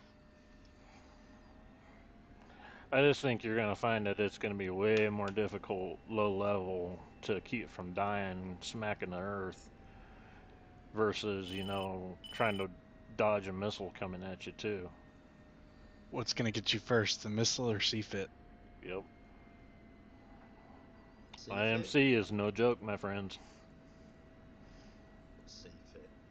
Controlled flight into terrain. Ah. Well, the other Well, option we would know be... the altitude, we know the ground, how high it is. We can guesstimate our... It's not that bad. It's not end of the world. The other option would be is to hit military targets around Damascus, and wait for better weather. Or at night when we don't have to worry about fighters.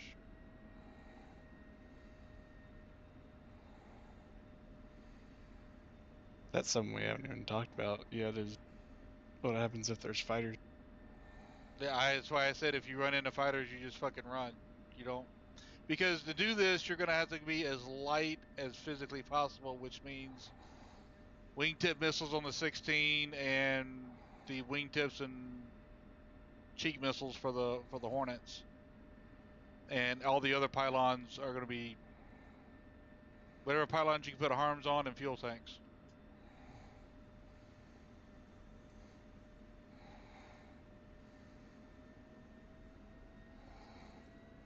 So, like I said, I don't know. It might be to our advantage to wait for better weather and dark. I really think so, personally. Then, I like the whole plan. I just don't think the timing is right. Well, then how about we do an Operation Bolo? See how many fighters we can get to lure into the air. Well, I mean, we can do a dry run, see what comes up, recce, without attacking it fighter reaction times, who's going to come up, what missiles there are, and then when it's nighttime, like you said, attack it.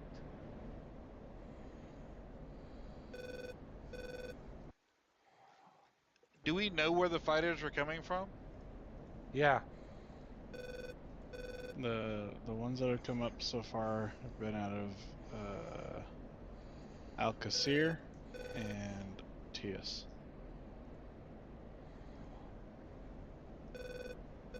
And both of those are within SA5 ranges, aren't they?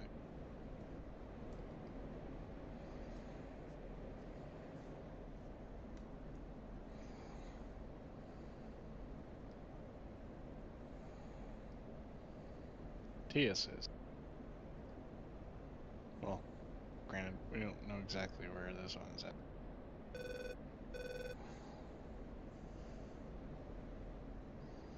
But there is some high ground between the two, so.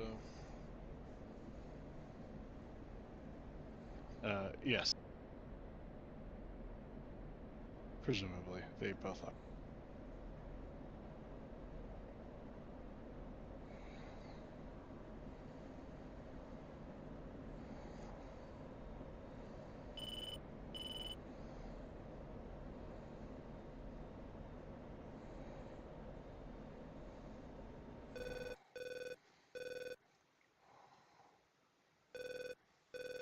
Sub, why is it always the frickin' Sam's with you?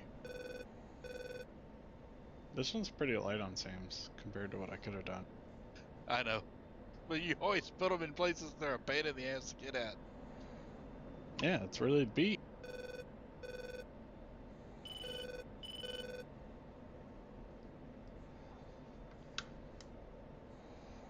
Well, let's look at down at Damascus, since both that's outside of the SA5 ranges. What's down there that we could, as far as military targets, we could target?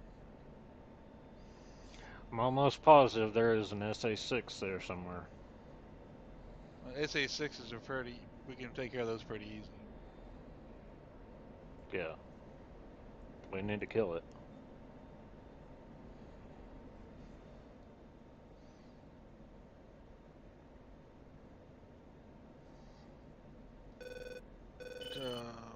What's that?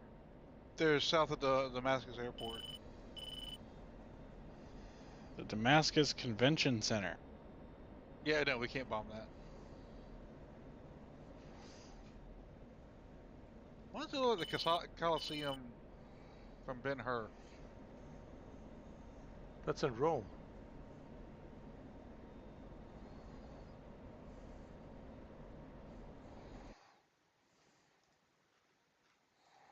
Yeah, I thought it was Israel. Oh, you're talking about the second one. Yeah. Isn't Ben-Hur all set in Israel? He goes to after he was frickin' a slave galley rower. Doesn't he go to Rome? That's where he learns the fucking. Oh, no. Never mind. He knew it from beforehand. Yeah, he returns back to Israel. Yes, you're right.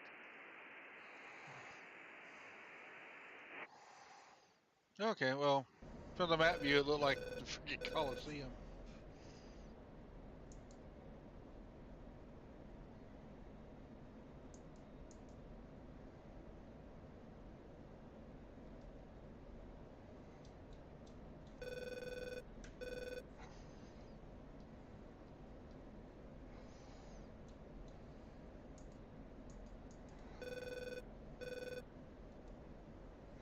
There's that vehicle parking over there. There's plenty of military installations.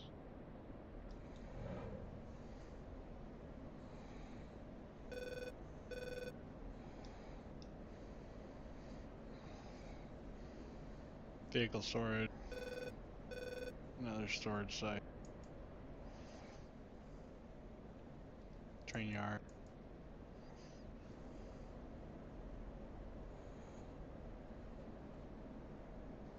Dude, we've hit both of these already.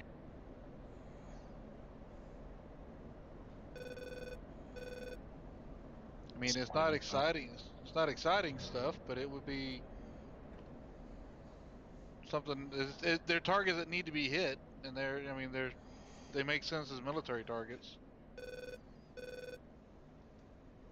I think we'd be better off looking at trying to suppress the SAMs out in that direction rather than trying to go for the SA5 straight off. Maybe try and start cutting corridors in.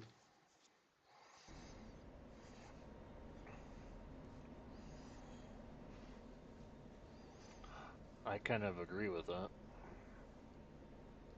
Do what now? Instead of going straight for the SA5s, just use this turn, this mission to start cutting some of the, supplementary air defense systems out that way. Well, Novi said that, and then we agreed that's what we're going to do. Kind of first flight was going to be like a recce and a run to see what comes up. And then the second strike, the real one on the SA5, is going to be when the fighters cannot come up.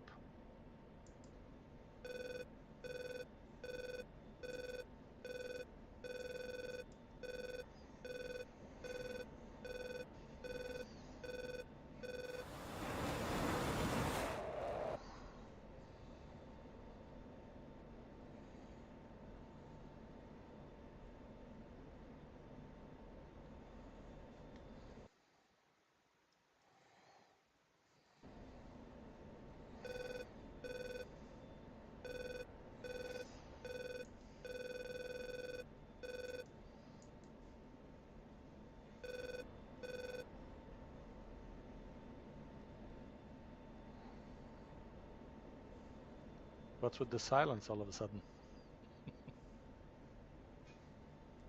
No good?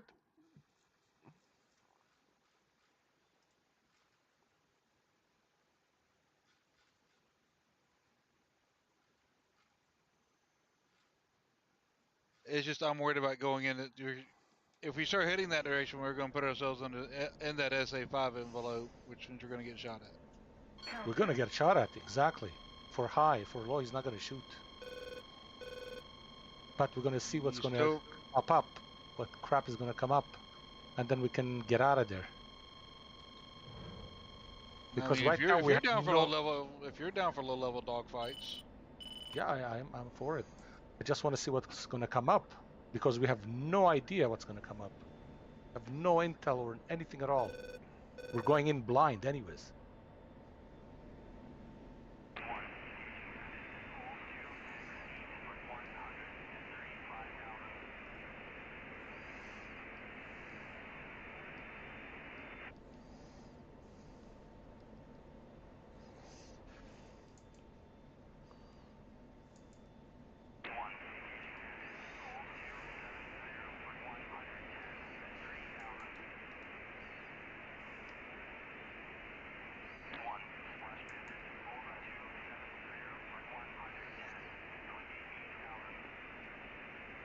I just leave it as a large seed strike.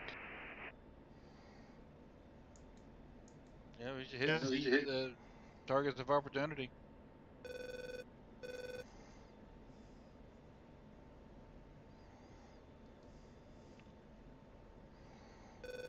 Get ready for fighters. Let's recap a little bit. Helos clearing Jasm. Scouting all of this north area. And then after F4s hit this area, CH-47s drop troop. Yeah. If all seems good, CH-47s take troops to helipad base thing here. Yeah. Anything else for the helos? Probably running.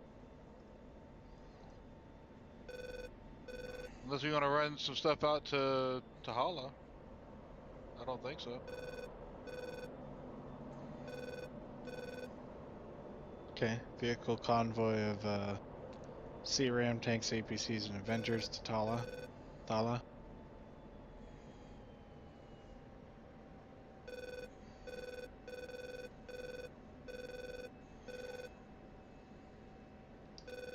And a convoy moving out up to that northern route. Yep. And do the same up north as we did down south. Yeah. We're just trying to make this line kind of reach to here. Yeah. Okay. Seed strike. Do we want to act on any of the intel? What intel is there that's worth acting on? Well, we need to get a look at Kalahalala. I mean, that's a quick flyover just to see if they're reinforcing it. Yeah. So that's easy to do. Well, hold on. Could we not send that infiltration squad that's at Thala? That's pointless now. We could send them up there to look at that. Yeah. Move them up into one of these towns close to it and observe.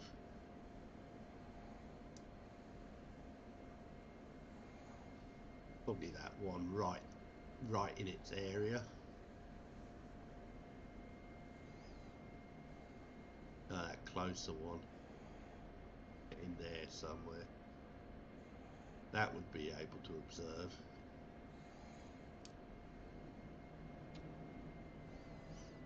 Assad is earning their paycheck.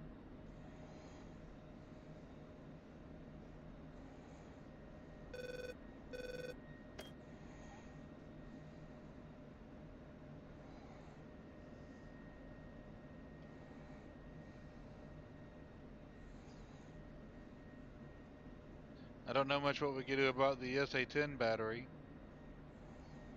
SA-10? Yeah, SA-10 battery was reported leaving the port. Yeah, I mean, that's way up north, and I mean, who knows? It's questionable intel. Where would it be heading? Is it SA-10 less deadly than SA-5, right? I would arguably say more so. Just doesn't have the range. It's not nearly as big a range, but the missile's definitely more maneuverable. Okay. Where would you be sending it from Tartarus? Hammer? Or down to Shayrat? I'd almost be sending it. They might send it down to help cover, rebuild their SAM coverage of Damascus. Yeah. Altitude. What's the range on them? 40 miles?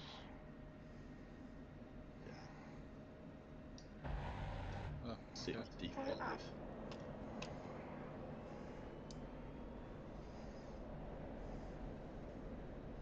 Shit, they could cover Damascus from Shayrat. Yeah.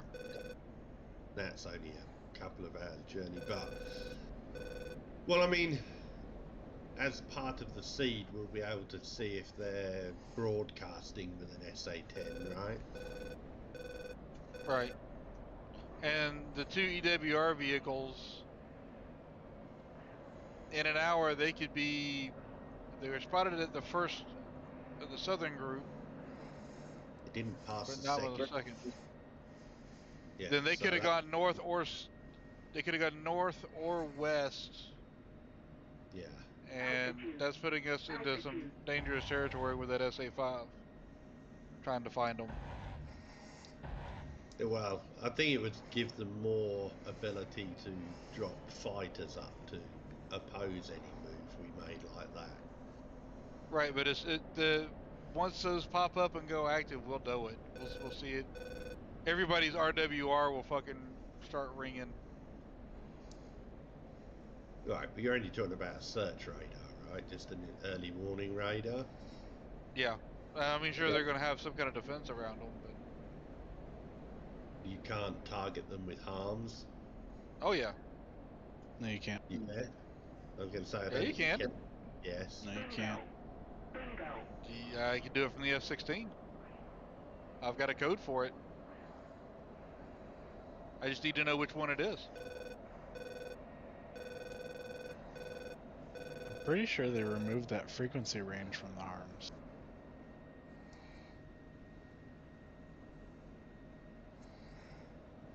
because I don't know. I'll I jump mean, in this, I'll test it, but that was a change back when we were doing the South Atlantic campaign. Yeah.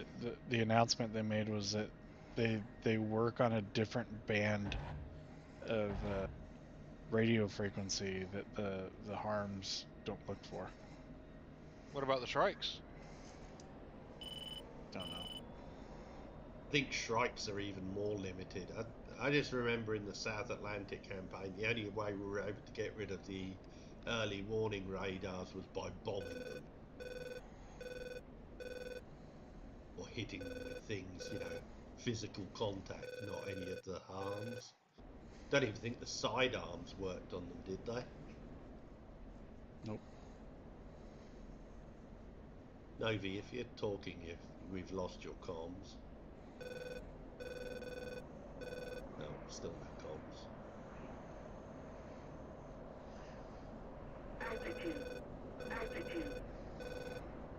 Well, either way, we'll see when they pop up.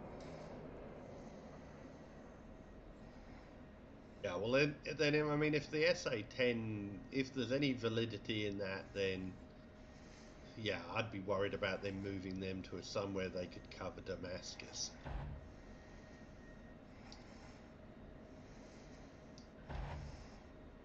Because that's sort of what they need to do at this point, is to get back some of their air defense cover over this area. I mean, what are they? Are they a tracked tail or wheeled? Wheeled. Wheeled. So they can probably do 60 kph, 30, 40 mile an hour. But they'd probably get from Tartarus to down Shayrat way in what, an hour? A little over. Yeah. So I mean, they could be in position up there or at the beginning of the mission, so we'll have to look out for SA-10 signatures. What sort of radar setup are they? Yeah, still no comms, Novi. Don't know what you've done to it. You haven't muted your mic or something, have you? I want to say they use a clamshell and tin shield as well, don't they? Big Bird, clamshell, and flap lid.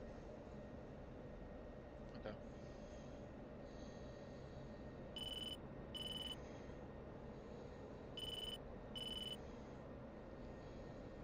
Oh, they can also use the tin shield.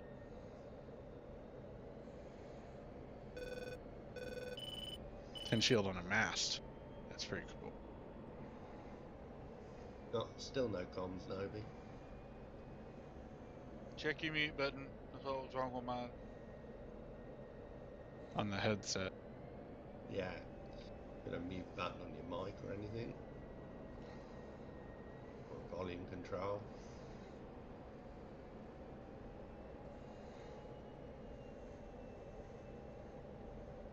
I remember them from the South Atlantic campaign being a pain in the arse, but I think that was a lot more to do with the fact of the high digit SAMs, wasn't it? And the SA-15s that were protecting them.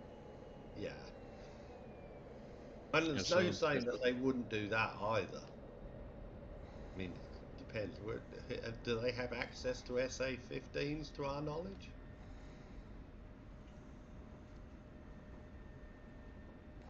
Any of the, you know, enemy forces, like Turkey, Syria.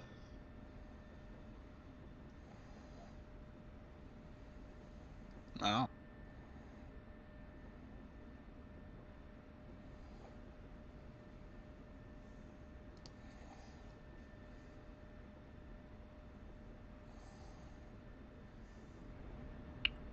See, is it working now? There you go. Ah, okay. Just one comment about the SA-10s. If we do attack those are likely crewed by Turkish troops, because you can't bring in a system that complicated and just hand somebody the keys and say run with it. So just one thing to be aware of. Yeah, but if they're operating in Syria alongside the insurgents, that's their business, isn't it? It pretty much. I mean, they're asking for it. You know, the Turks would definitely be asking for it. But if we do attack and kill their troops, they're probably going to be unhappy. But hey, fuck them if they can't take a joke. And, They've and already- I mean, also, it's not like we're attacking over the border into Turkey. If they've moved their forces in there to man air defences, that's fuck you, buddy. True. Unless we're going to do like the US in Vietnam and can't hit anything in case we hurt any Russian advisors with speech marks. Chief, turn on the ground power.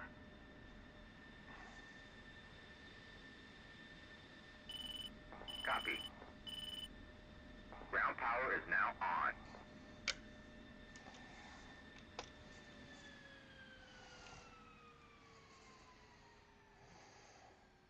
So our JTACs haven't reported anybody searching for them. No. Okay.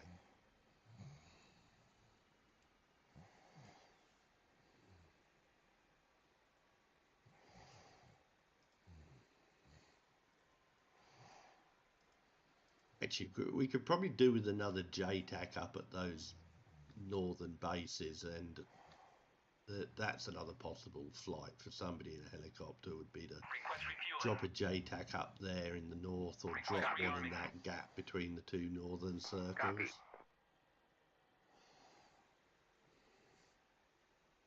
Right here? Yeah, somewhere in that area to complete our coverage.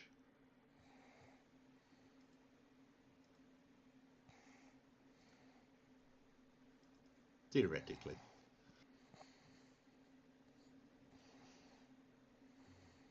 We've got really good coverage in the south now. Request repair. How much risk would there be in moving that southwesternmost JTAC? A decent What? amount. Decent amount, yeah, okay. But really, the best way to do it would be to pick these guys up and move them. Okay. It would seem like we've got probably too much cover at the back there and not enough in the south. It would be nice maybe to move a JTAC to the southern part of that hill mass where our easternmost JTAC is, just to cover the southern part. Request repair. There's a big gap there. Copy.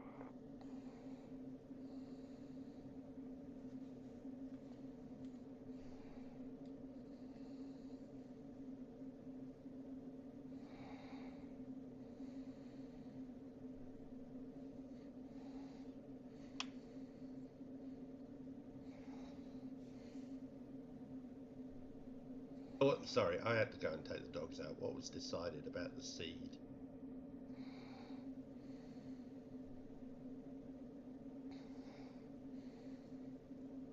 Nothing really. I mean, are we still going for the SA5s, or are we just going to work on clearing routes to them for the moment? It depends what you get on the way. Smooth sailing, we hit it. If not, we observe what's going on, record what there is, our findings, and come back for it. Refueling complete. Like Novi said, peel the onion, Yeah. clear the path.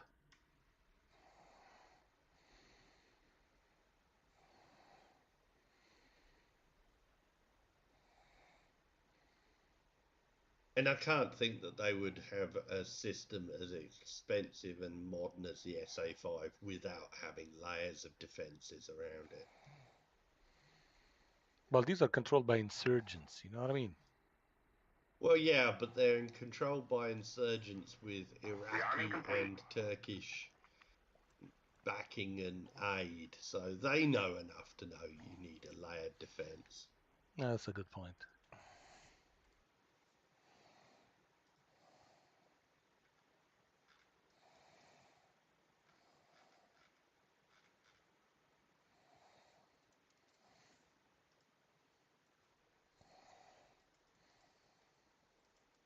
Need some of those Israeli ground-launched harms. Or arms.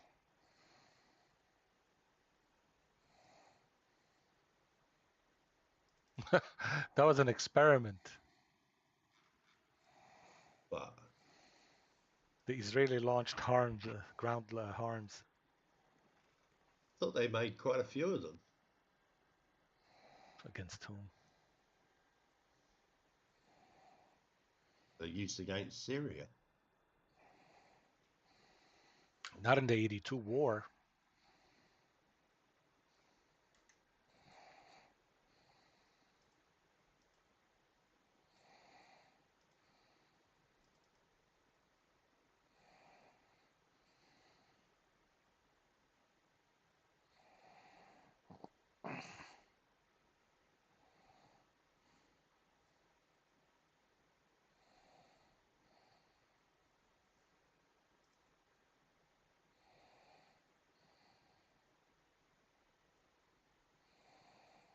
Anything else? I don't know, but I think I'm about to head to bed. I'm fucking done. Y'all have a good night. See you, man. Yeah. You know,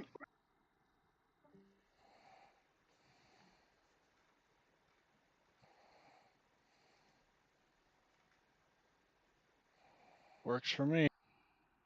yep, I think we got a plan.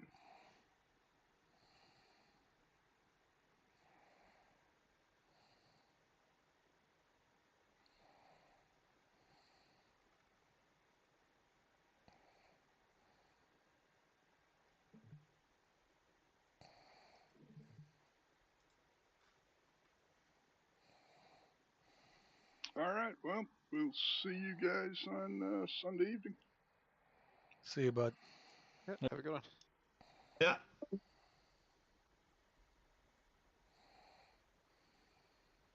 Yeah, I'll drop for now. I might be back. I'm not 100% sure yet.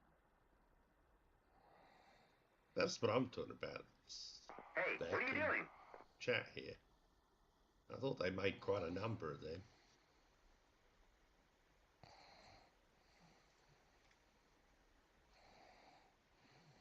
Is that a Sherman chassis? Yep. Come on, they're Israeli. They don't let anything go to waste. Hey, what are you When doing? it gets That's, obsolete, you just turn it into the anti-Godzilla guns. Shit. That's a Shrike on steroids. Yeah, it's still an anti-radiation missile Yeah, I launched. don't think they use that anymore, man. They don't use that shit anymore. That was a one-time deal, I think. No, they've got a more modern version of it. They've got a, or they had a ground launch version of the standard ARM too. Okay.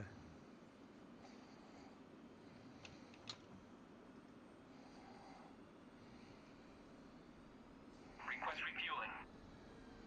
Which, you know, from an Israeli point of view, makes a lot of sense. Why send an aircraft up to do it when you can just launch one from the ground and everything's within reach?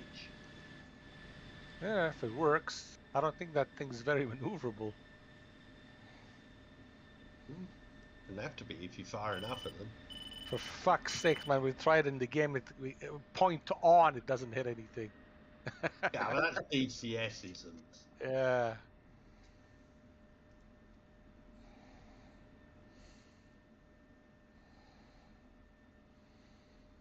Refueling complete.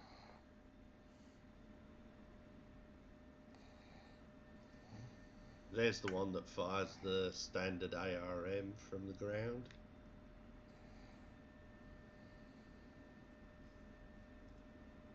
Oh, yeah.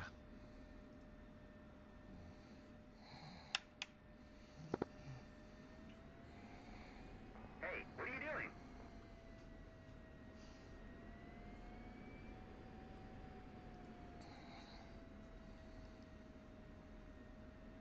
It's gonna fucking burn that truck when it launches. Point it off the side.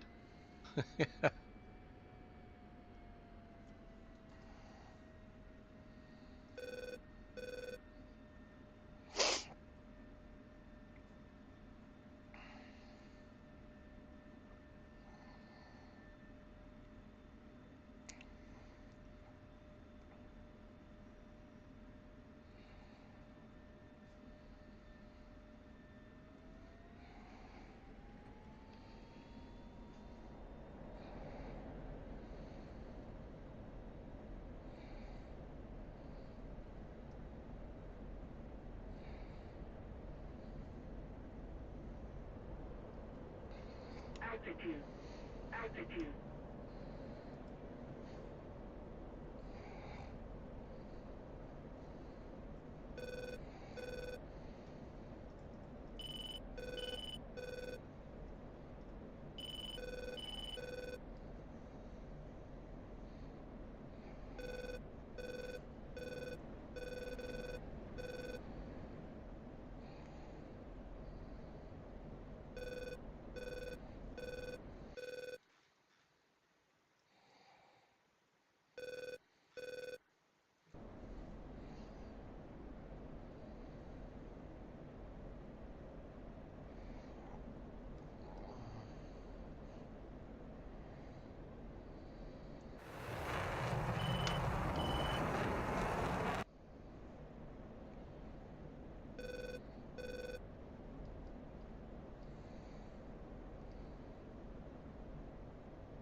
Damn. Apparently the Chinese have a surface to air harm based on the HQ-9 missile for taking out AWACS.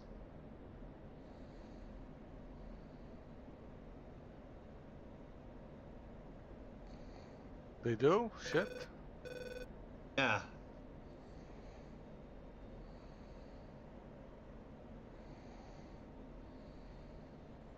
That's nasty. This latest confrontation with India, where India didn't come out favorably, apparently the J-10 with the PL-10 missiles trashed the frickin' Rafale. Was this against Pakistan? Yeah. Yeah.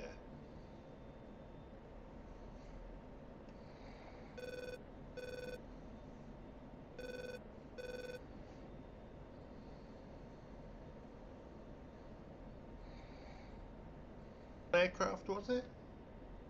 The J-10. That is. It's the one that Oh, looks like the Lavi. Looks like a rip-off of the Rafale. No, it's a Lavi. Not Rafale. Lavi? Yeah, the Israeli one. Okay.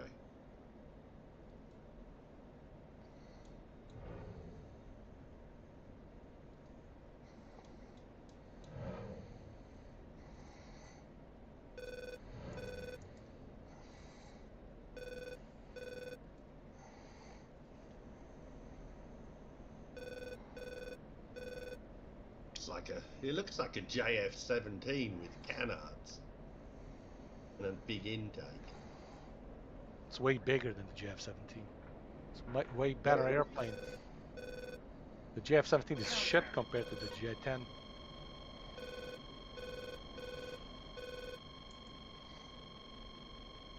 And they have some nice names. Vigorous Dragon.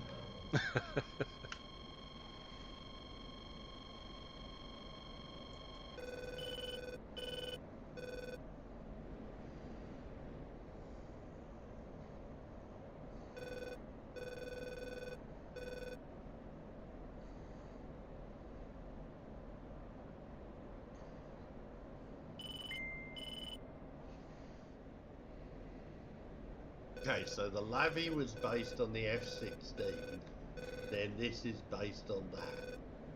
Yeah, because I think the Chinese bought the Lviv from the Israelis.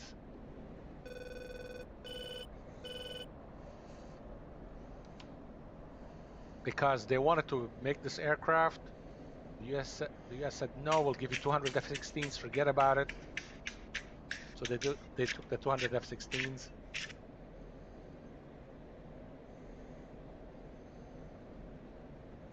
The Chinese or the Israelis? Sorry, what? Who did the US give the F-16s to? To Israel. Okay.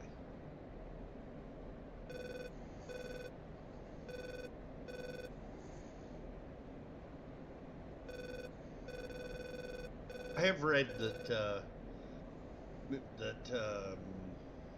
Aerospatial, who is that? That's who makes the Mirage, isn't it? Still don't like the Israelis over what they did with the the Mirages. With the Mirage 5 that they stole. Yeah. And copied.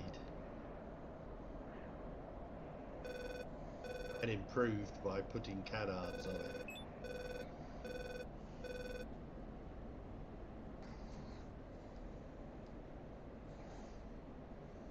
Yeah, of course they're not gonna like it.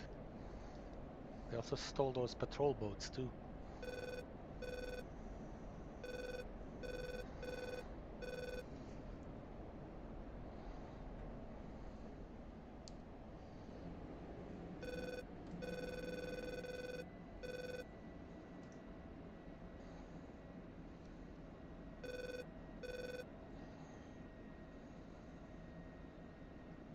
The heat seekers on the Jeff, that's the PL5? Yeah, the PL5. They are fucking awful. They were good at one point. What happened to them? Very, very short range.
Altitude. Altitude.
Anywho, I'm out of here. See you guys. Yeah. Later. Have a good night.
Yeah, I think I might head to bed as well. Yeah. Yeah, I'm gonna head off. Alright, I'll see you guys. Later.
Okay.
Request rearming.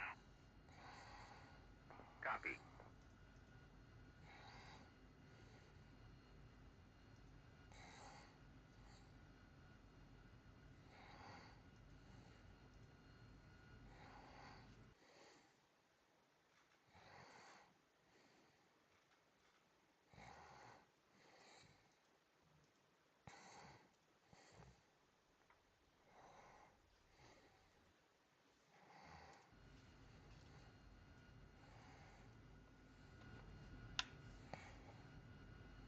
Hey, what are you doing? Unable to comply.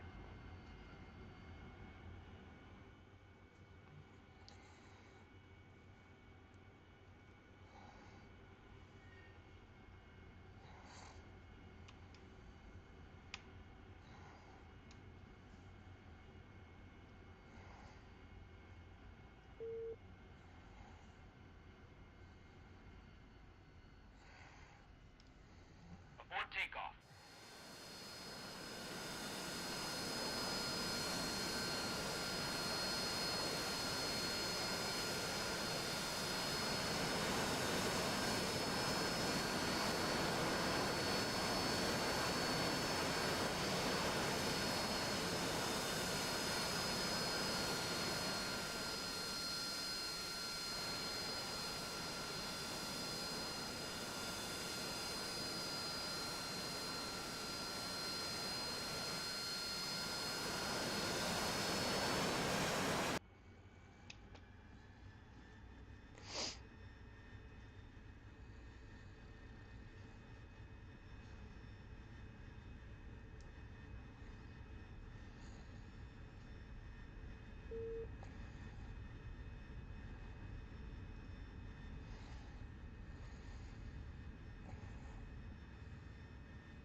Colt 1-1. This is 1.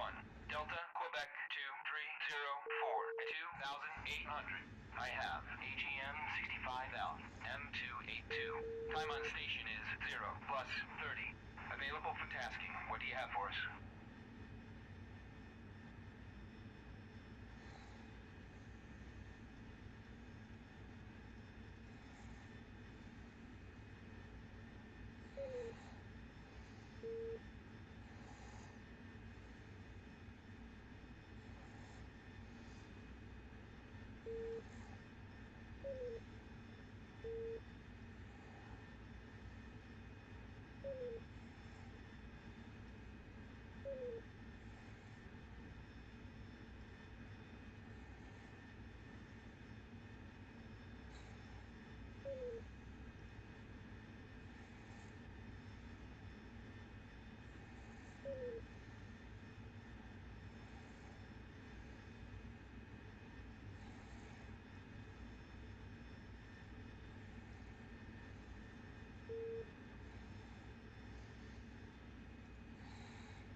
Colt 1-1. This is 1. Delta, Quebec 1124 at 4000. I have AGM 65 out, M282. Time on station is 0 plus 30. Available for tasking. What do you have for us?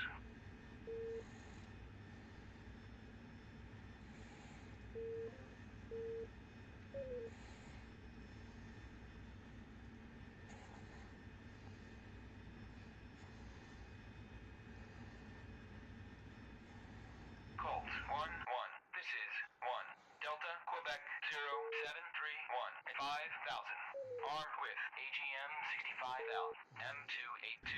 Flight time is 0 plus 30. Available for tasking. What do you have for us?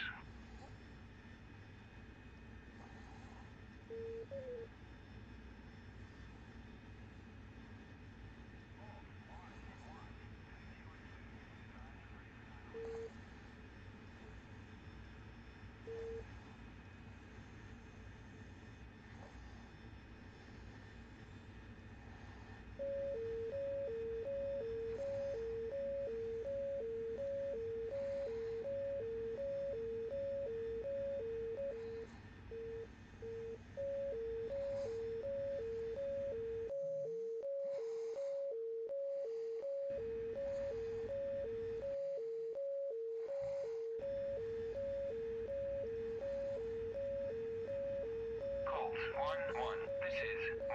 Charlie, Quebec 9744 5000. Armed with AGM-65L, M282. Time on station is 0 plus 30. Available for tasking. What do you have for us?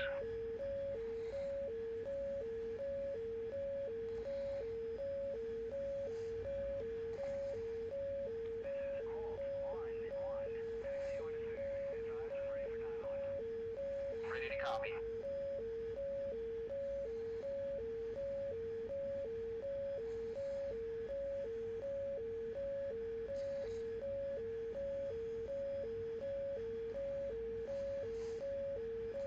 Ready to copy.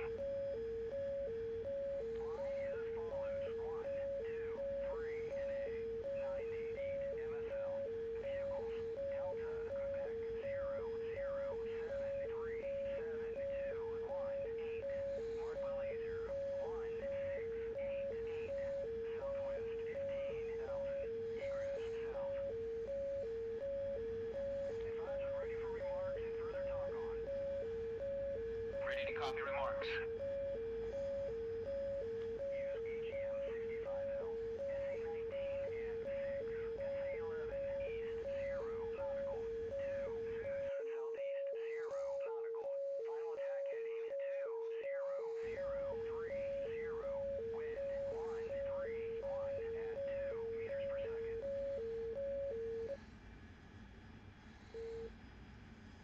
Delta, Quebec 00737218. Final attack heading 020030.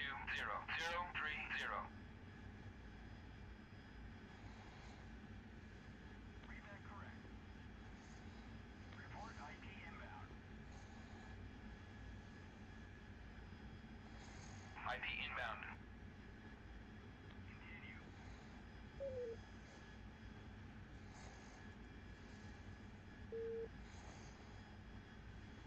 Laser on. Laser on. Blazing.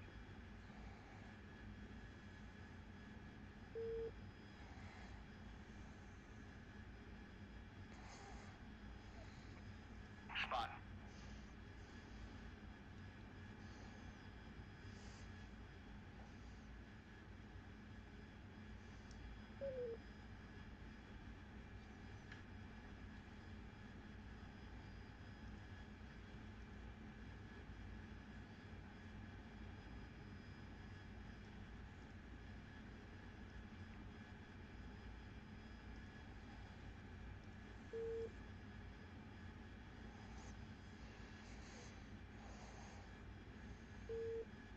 In from the southwest.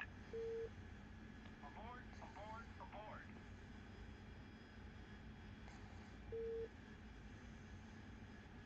IP inbound.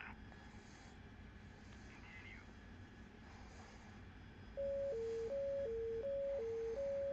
In from the southwest. Aboard, aboard, aboard.